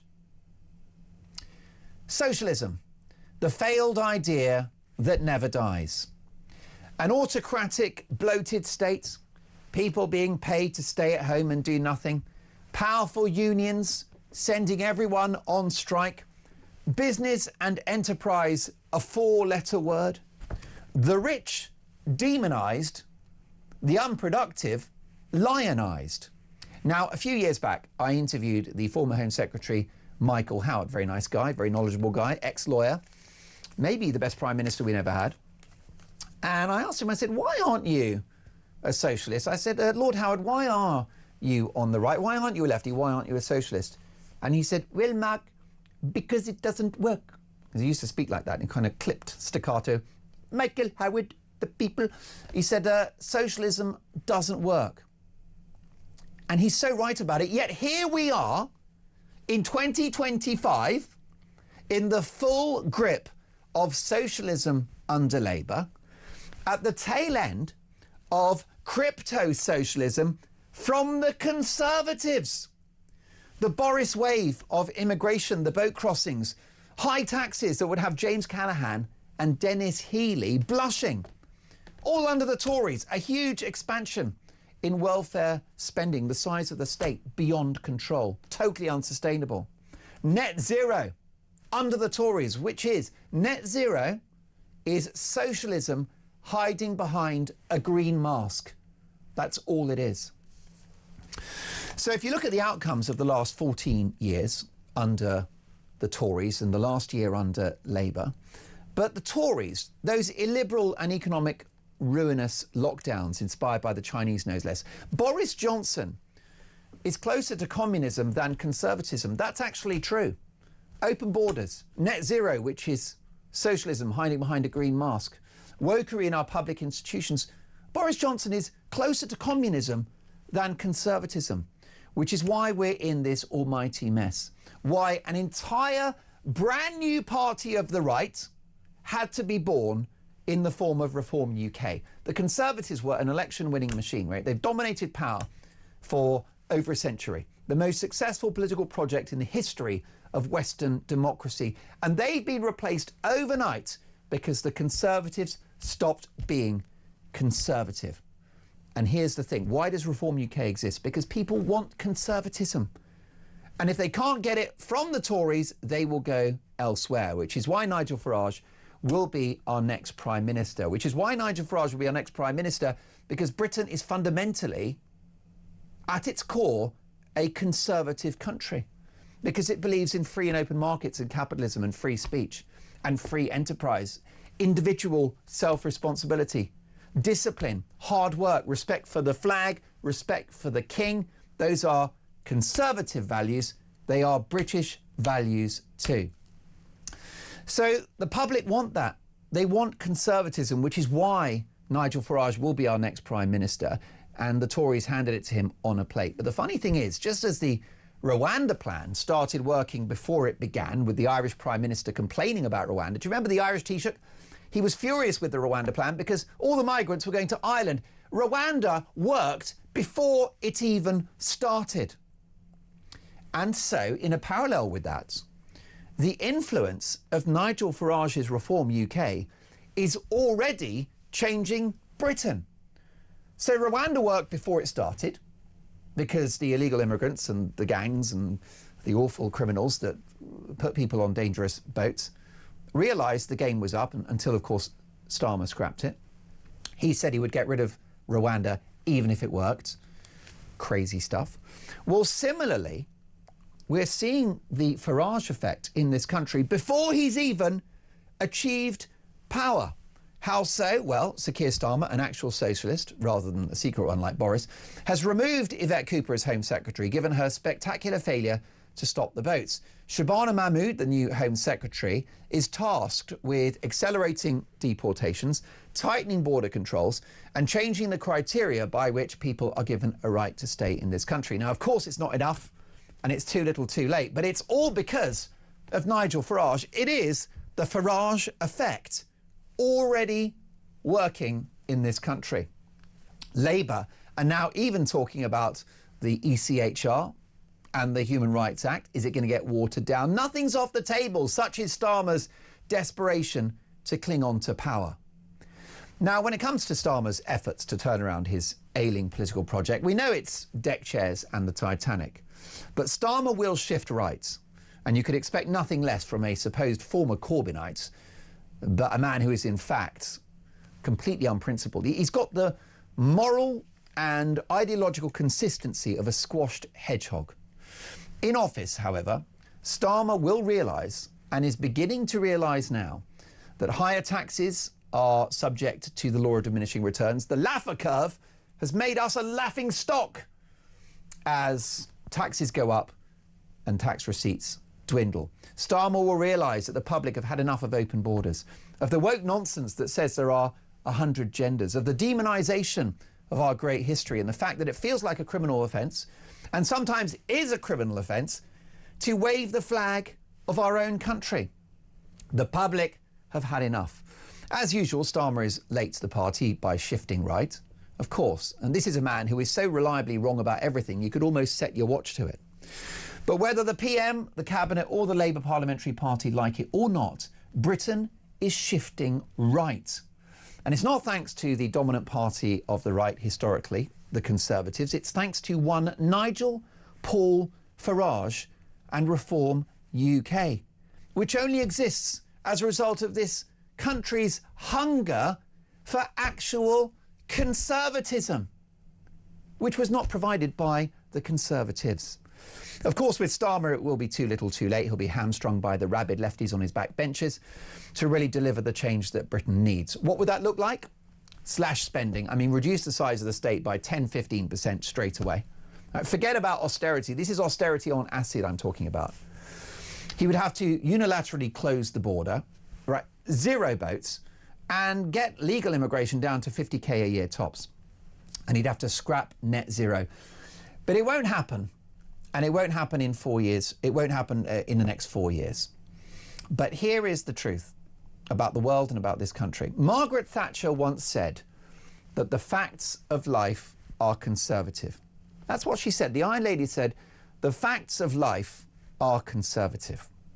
And of course, she's absolutely right. They just are. I'm so sorry. Sorry, folks, I don't make the rules. In what way are the facts of life conservative? Well, you need a border in your country which is policed, just like you need a front door in your house which is locked. There's no difference. The state must live within its means, just like a normal family. You're battling the struggling, the cost of living, right? You've got to watch what comes in and comes out. You have to live within your means. So does the country. The facts of life are conservative. In nature, the natural world, the facts of life are conservative, right? Hard work, collaboration and relentless progress and endeavour are the key to survival. It's no different for human beings. It's no different for a family. It's no different for a country. The facts of life are conservative. Instead, Britain has turned into a bloated, welfare-addicted, unproductive, indebted hellscape. But I suspect that in the years ahead, we'll be taking a detour off the road to hell. Your reaction, 03444991000. The country's shifting right. Even Labour's shifting right because the facts of life are conservative. We want strong borders. We want discipline. We want policing. And we're not getting it as we speak. Baroness Claire Fox is an independent peer and director of the Academy of Ideas. Hello. Hello, Claire. Hi. Good to be with you, Mark. I'd just like to declare now that I'm absolutely anything but conservative. Well, indeed. That's the thing. But the facts of life are conservative, aren't they? And that's where we've lost our way, Claire. No, I disagree.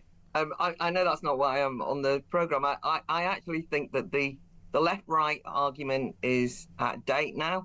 I think that we have new challenges. I actually think there's a fine tradition historically on the left in terms of self-governance, pride in oneself, control of borders, discipline. All of those things come from actually, as much as anything, from a left-wing origin as well. But I just think it's like old hat.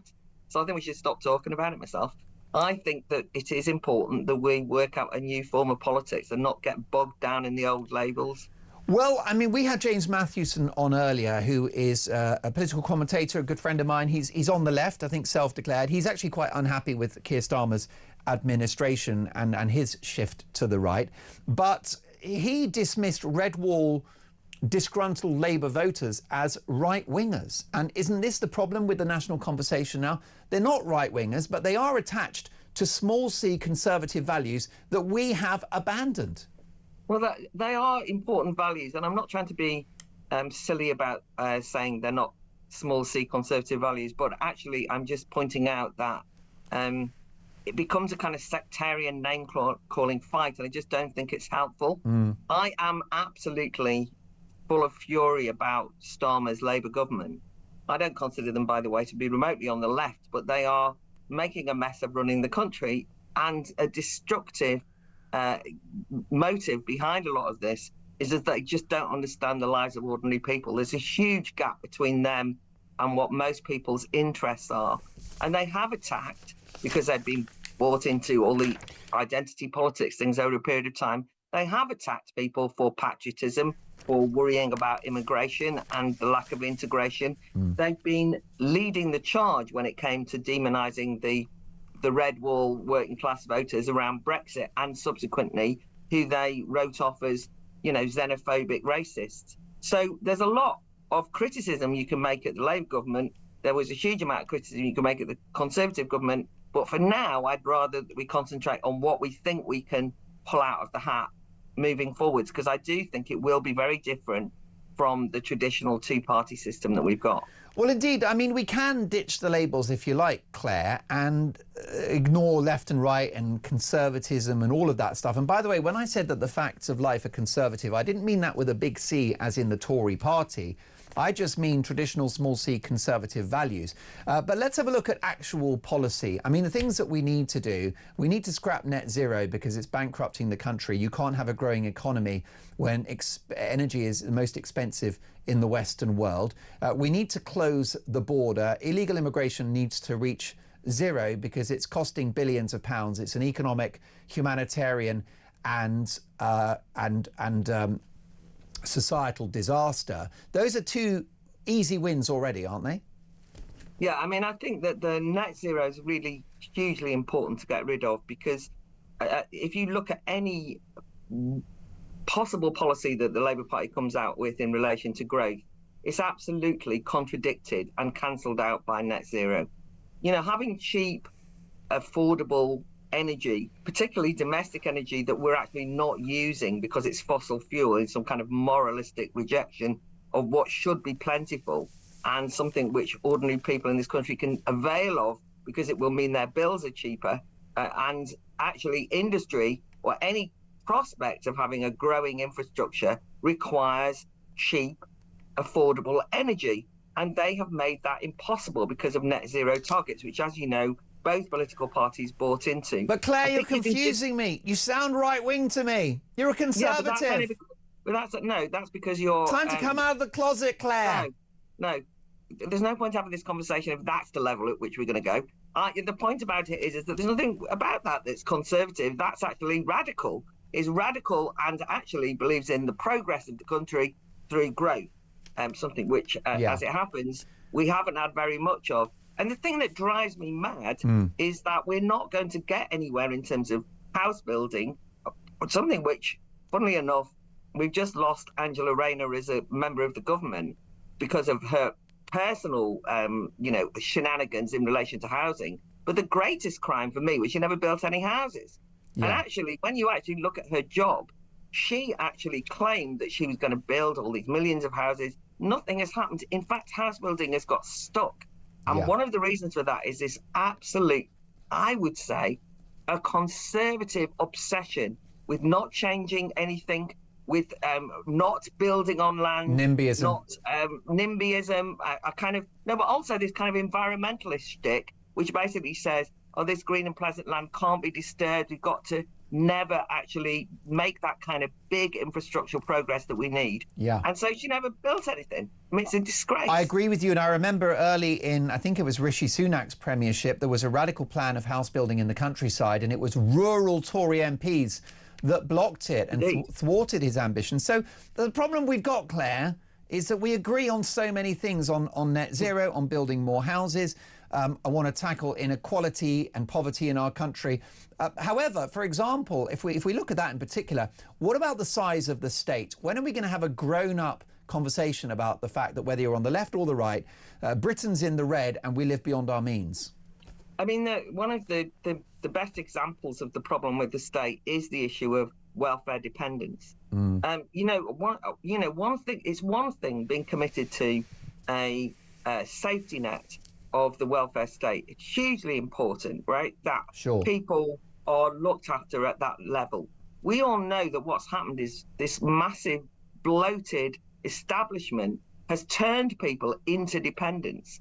And, the shocking figures around the overdiagnosis problem in relation to mental ill health, the kind of therapeutic interventions that say that people can't cope unless the state helps them, these kind of proposals that we've got to all have a label in order to ensure that our kids get extra help at school. And so you've got this kind of massive explosion of special educational needs, statementing and so on.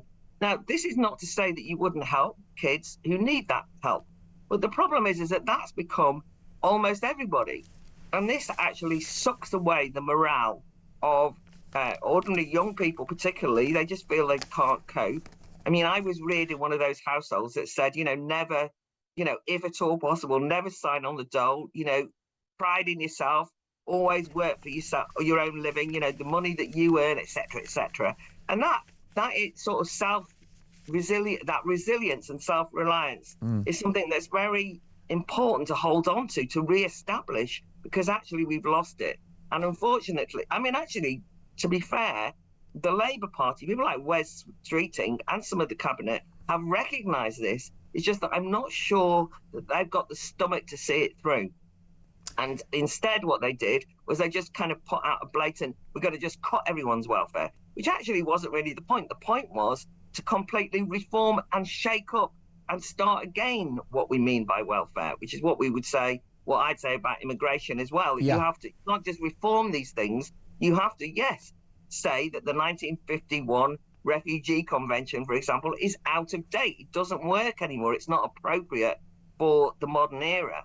And that way you can actually really bring about change. Well, exactly. And I do take your point, Claire, about labels. And it's interesting that someone like Simon Danczuk, who is an ex-Labour MP, is now Reform UK. And I think that there's a very fine line now between left and right. And it's all to play for, isn't it, politically, in this national conversation we're having. But it strikes me, in terms of responding to my Dolan Dispatch earlier, that you've definitely blurred the lines, haven't you, in terms of how politics has played out. It strikes me that the Conservatives have abandoned conservatism and the left and Labour have abandoned the working class. So if you accept that premise, how does this play out in the years ahead, do you think? Well, I think why I'm quite keen to stress this is because any new party coming through, and I've obviously got reform in mind, but if you want reform, as I keep stating to people, are just the vehicle through which people can express their both fury, but also their hopes and aspirations. And I was at the conference at the weekend, and my God, the energy, the sense of enthusiasm for something new was palpable. But one of the things that I found when I talk to people, and maybe it's because they know my background, was people don't want to join another Tory party. They don't want a re-warmed up Conservative party. Well, they want something different that does go beyond left and right. I mean, it is the case that, Labour voters have to be appealed to, or, traditional Labour supporters have to be appealed to in order to get reform over the line. And in fact, they're absolutely desperate to have something new. And I'm from Wales, where Labour have absolutely dominated in you can't get past the red rosettes in Wales. And yet it looks from all the polling that those Labour voters have really had enough. The contempt with which Labour has treated the ordinary workers over the years is now beginning to come back to bite them, I would say. So I think that, for Labour, by the way, they think that what you have to say is, look, we've got somebody like Angela Rayner in the cabinet, which means that we must like the working class because she's here. Or they're all going around saying, look, all our cabinet, they're all state school kids who've made good. Or they say, well, we've got a workers' rights bill and we have a good relationship with the trade unions. They completely misunderstand that representing the hopes and aspirations of ordinary people is not something technical like that. It's about feeling that you're being listened to, that you're not being patronised to, that you're not being done to. Yeah. That actually the concerns that you have, whether it's about the asylum seekers in the local hotel, or whether it's about the fact that you knew for years that there was these serious sexual abuse and rape of young women in northern towns, but nobody would listen to you, or quite straightforwardly, that you had reservations and worries about things like net zero or about lockdown or whatever, but everybody told you to shut up and put up. That kind of thing is what they're missing. They don't understand the waving of flags. They think somehow this is an act of aggression, whereas actually a way of people saying, this is where we're from, this is our country, and there's nothing wrong with wanting it to be our country. And that's not a sign of, ethno-nationalist right-wing far-right feeling at all, although there are a few of those numpties hanging around the place. But the majority of people are just quite simply fed up of being told that you're not supposed to be proud of being British. And they've decided to do something rather engaging and interesting, which is to put flags up to show it. Claire, a real joyous and harmless thing to do. Most definitely, Claire. It's such a thrill to have you on the show. You're not right-wing. You just talk a lot of common sense. Thank you so much for joining us. Baroness Claire Fox is an independent peer who is not attached to any political label, but I agree with so much of what she said. She's also the director of the Academy Ideas, which is a fabulous platform for the debate about all of these issues and much beyond. Next up, what is an acceptable level of illegal immigration in this country? Let's put a number on it. That's next.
Across the UK, on DAB+, on your smart speaker, on your smart TV, and on your side. This is Talk. What is an acceptable number of illegal migrants into the country? Would you take 5,000 in a year? 100? 10k? What's an acceptable figure? Norman is in Leicestershire. Hello, Norman. Good morning, Mike. How are you doing? I'm very well. I'm delighted to have you on the show. How is the East Midlands today? Well, the weather's gorgeous, actually, but to get down to how many illegal immigrants should we have in the country? Yeah. Zero. None. They're on about removing them from hotels.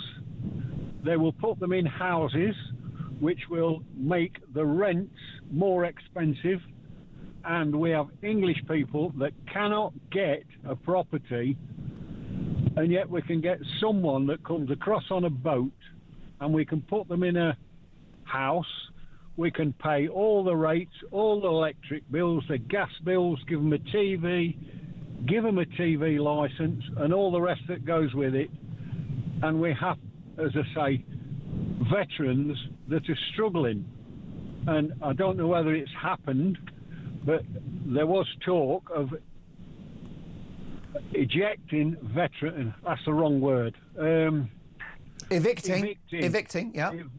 Evicting veterans out of houses.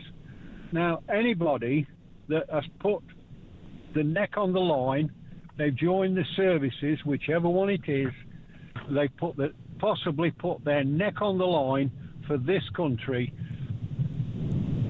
We should treat them fairly, not say, oh, you're being evicted because we're going to fill it with immigrants. That's my opinion. Well, Norman, I don't disagree with you one bit. And as you say, the veterans shouldn't just be treated with respect. They actually should be VIPs in our society because they've put their lives on the line. I go to work. I don't have to worry that I won't see my wife later that day. Anyone that serves in the armed forces has to have that thought in their mind that, am I coming home? And that's why we're not worthy, and why when they retire, they must be looked after and housed and given an opportunity to rebuild their lives and hopefully start a new career. And yet, Norman, they are being prioritised below folks who entered the country illegally. Kevin is in North Yorkshire. Hello, Kevin. Hello, thanks for having us on. I was Pleasure. Just listening to Baroness Fox there and thought, I can't decide whether she's naive with a comment or willful, but the idea that she disagrees with the label of left and right, does she not understand the reason that we're in the state that we're in at the moment is the left has infiltrated every aspect of life. It, since the 60s, has infiltrated the academies, the schools, the judiciary, the police, and that's the left has done that, not the right, the left has done that. And to say that it's convenient now to, so it's all gone wrong, we do, I don't want to call myself left or right.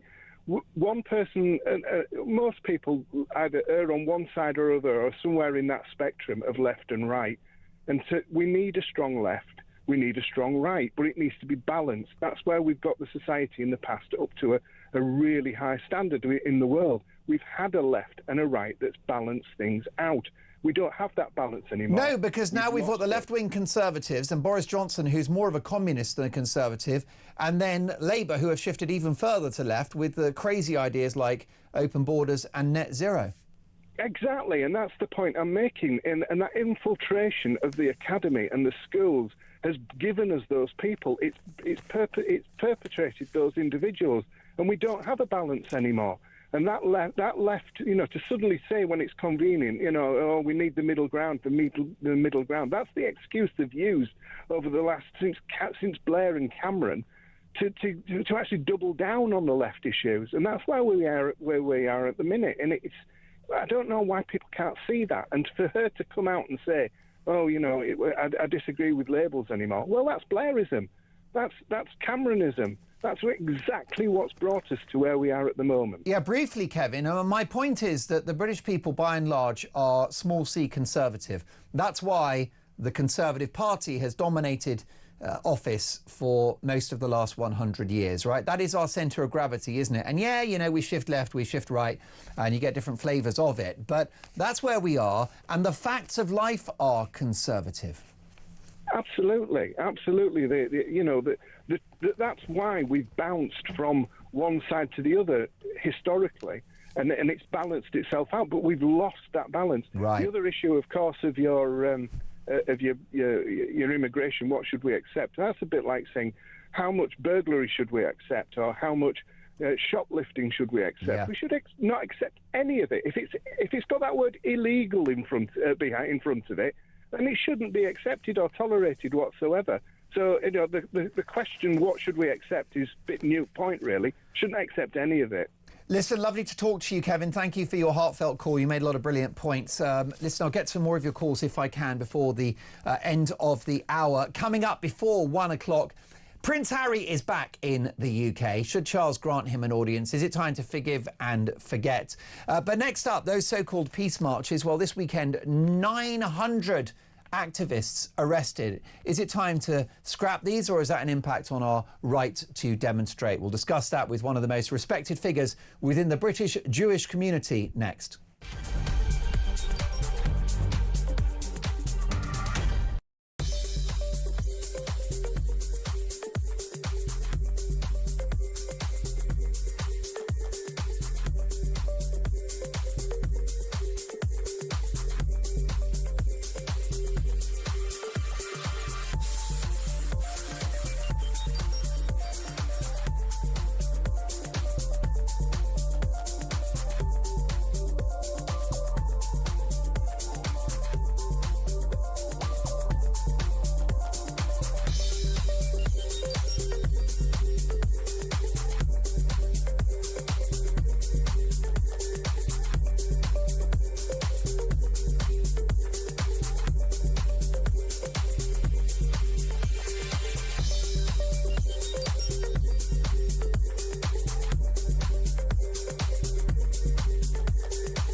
Across the UK, on DAB+, on your smart speaker, on your smart TV, and on your side. This is Talk. So many calls, and yet the clock is against us. William in Swansea, Stephen in Manchester, Simon in Derby, Michael, Dave, Bridget, Raymond, Sam and Kevin. I wish I'd been able to get you on, but it's been a busy show. I will take your calls next time I'm on air. When am I next on air? I'm back this weekend. Weekend breakfast, 6 till 10 a.m, Saturday and Sunday. I'd love you to join me. On education, should we bring back pencils and paper, get rid of the screens? Nicola says, Mark, I was horrified recently when I asked my 14-year-old daughter some simple geography questions. Where is the Suez Canal? Where is Singapore? They're taught nothing.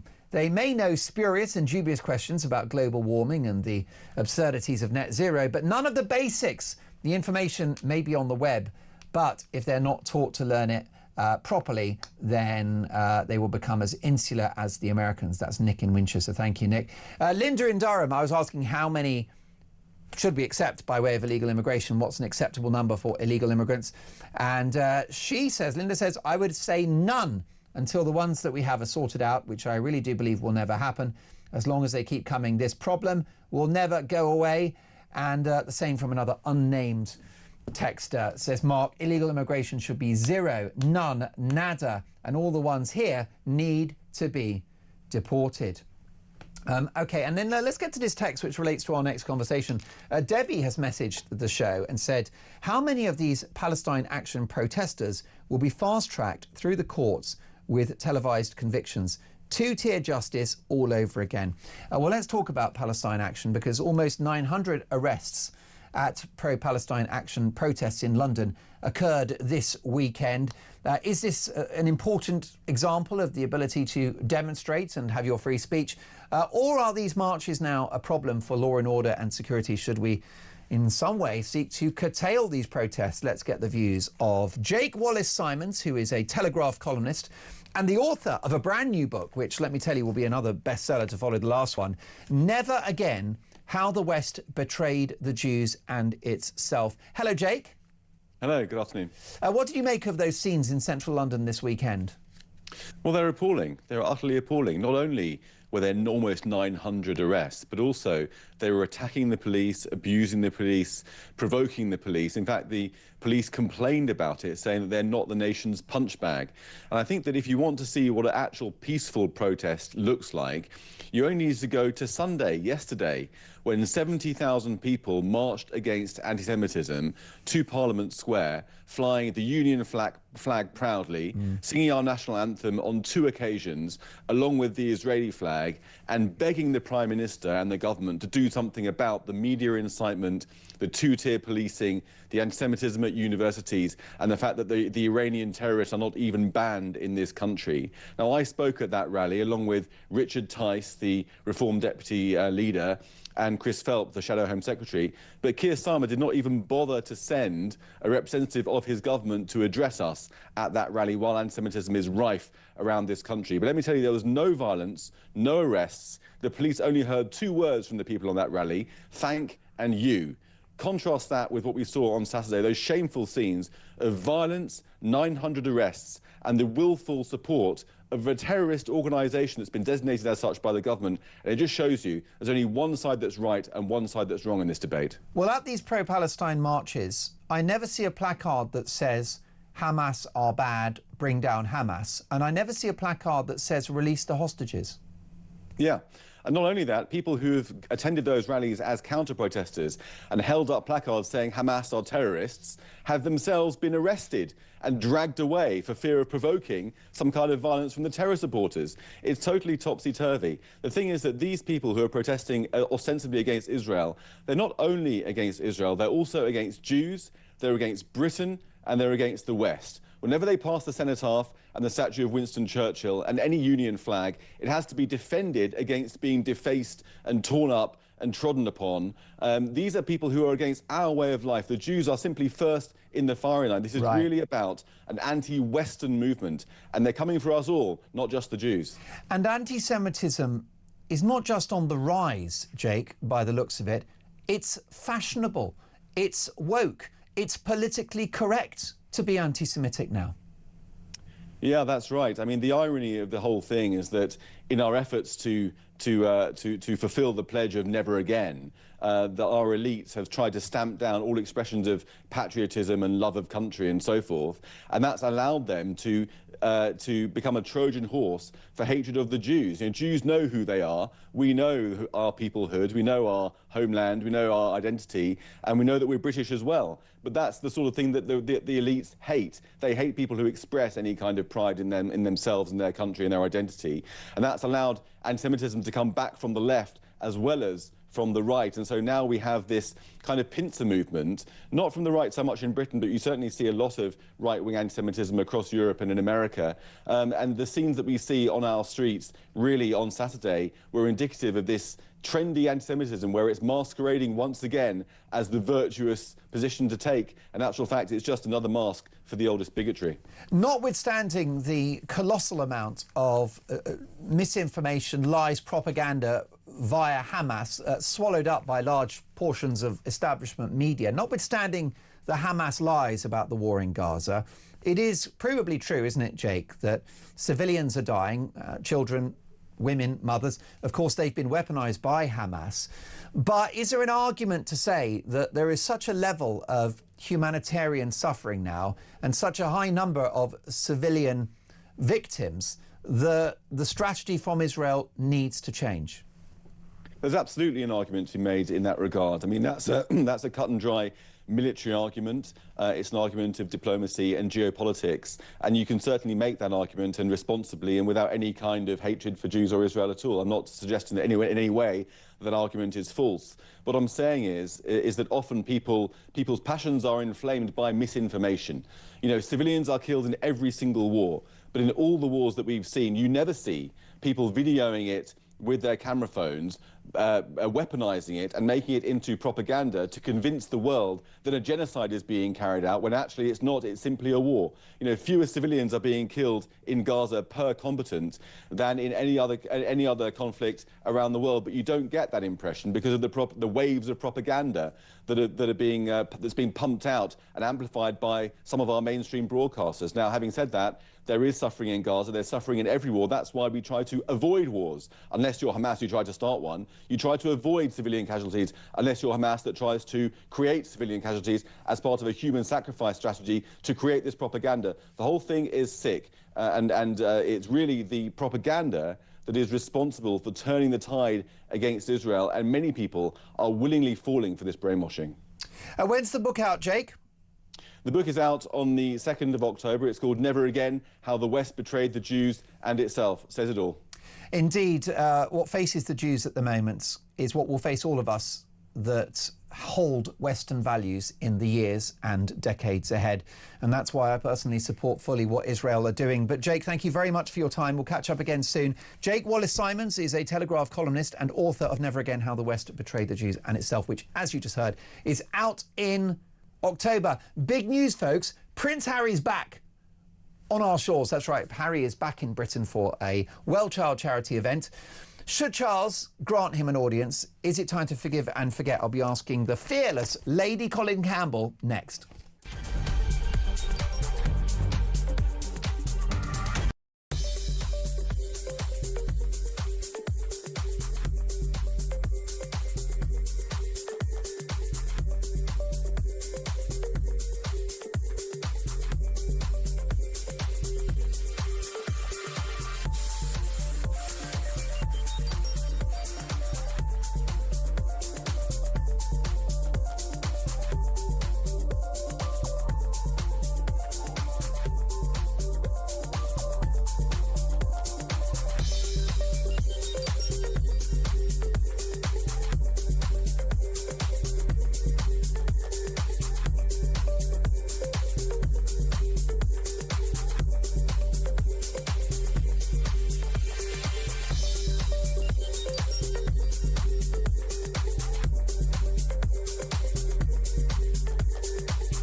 Some breaking news this morning revealed that under the Terrorist Act, 242 people were arrested in the year to June of this year. That's something you can indulge in as to all the people who aren't going to prison because, well, there's no prison spaces. So this is a talk exclusive we've been looking at. I said, you take these cuffs off me and speak to me like a human being rather than a common criminal. You're just left wondering, do these people who lead us actually hate Britain? Yeah. Do they not? Across the UK, on DAB+, on your smart speaker, on your smart TV, and on your side. This is Talk. Tom has messaged the show. I was at the Reform conference over the weekend. I thought Andrea Jenkins was great fun, and what a singing voice. She was on the show earlier. We played a bit of her singing with a tune she'd written called Insomnia. The left-wing media, says Tom, seem to hate strong women in politics, unfortunately. It was refreshing to see Andrea, Sarah Pochin and many more women at conference. And Chris is writing in from Beijing in China. And Chris says the UK isn't just suffering authoritarianism, but everyone is suffering, at least if life was even half decent or convenient for the majority. I chose to leave the UK for its crumbling economy and the austerity, and things certainly have only degraded. Everyone outside of the UK is laughing at Britain and questioning the ludicrous choices, and it is damn shameful. Yet you cannot lay this exclusively at Labour's door. We've had this now for 15 years. That was the topic of my Dolan Dispatch. But another topic is now developing, and it's Prince Harry, who has returned to the UK to attend the Well Child Awards in London. Today he's been to Windsor Castle, where he laid a wreath and privately paid respect to the late Queen, who passed 3 years ago to this day. Well, should King Charles grant Prince Harry, the prodigal prince, a royal audience? Let's get the views of the leading royal commentator and author, Lady Colin Campbell. Lady Colin Campbell, do you think the king should meet Harry? Absolutely not. I think it would be a fatal error to meet Harry. There's no reason why he should. It's not going to work in his favour. It's not going to work in favour of Prince William. I think it would be a gross error, because anything that happened in the meeting could be twisted, unless, of course, there would be a witness, as there was at the last meeting, the 12-minute meeting at Clarence House, when the Queen, the present Queen, Camilla, made sure that she was in the room the whole time. No, there's no advantage to meeting with Harry. Harry and Meghan are actually playing a very nasty game at the moment. They are trying to be as divisive as possible in terms of damaging not only the King's reputation, but William's reputation, the relationship between William and the King, and just generally casting the royal family into a no-win situation, which I actually do not think is Harry's orchestration.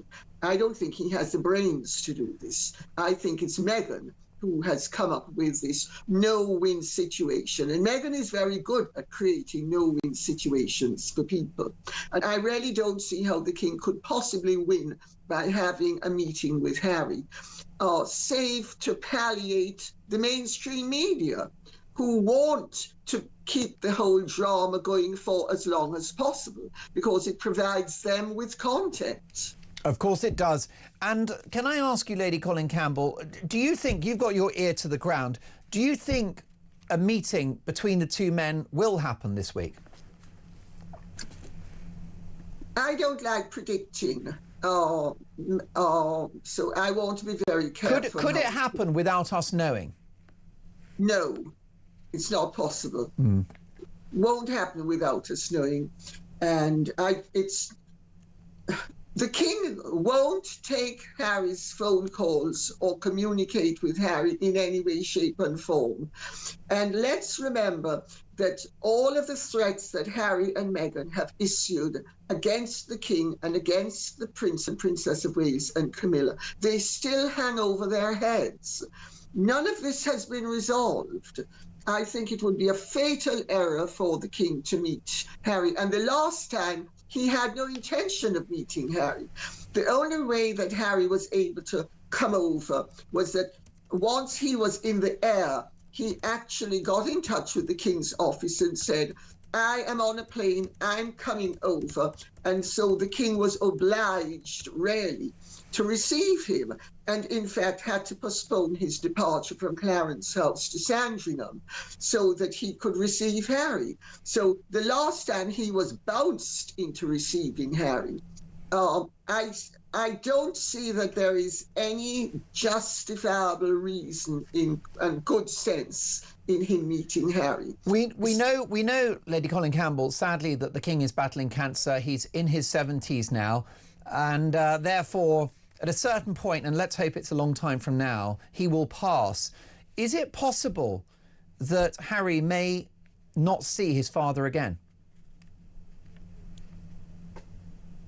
Oh, I think if the end were nearer than it is, and I don't think it's particularly near, let's put it that way. I think if the end were nearer than it is at the moment, there might be a rethink, a sort of deathbed reconciliation. But at the moment, no, Harry's too dangerous and Meghan is too dangerous. And I mean, the only way that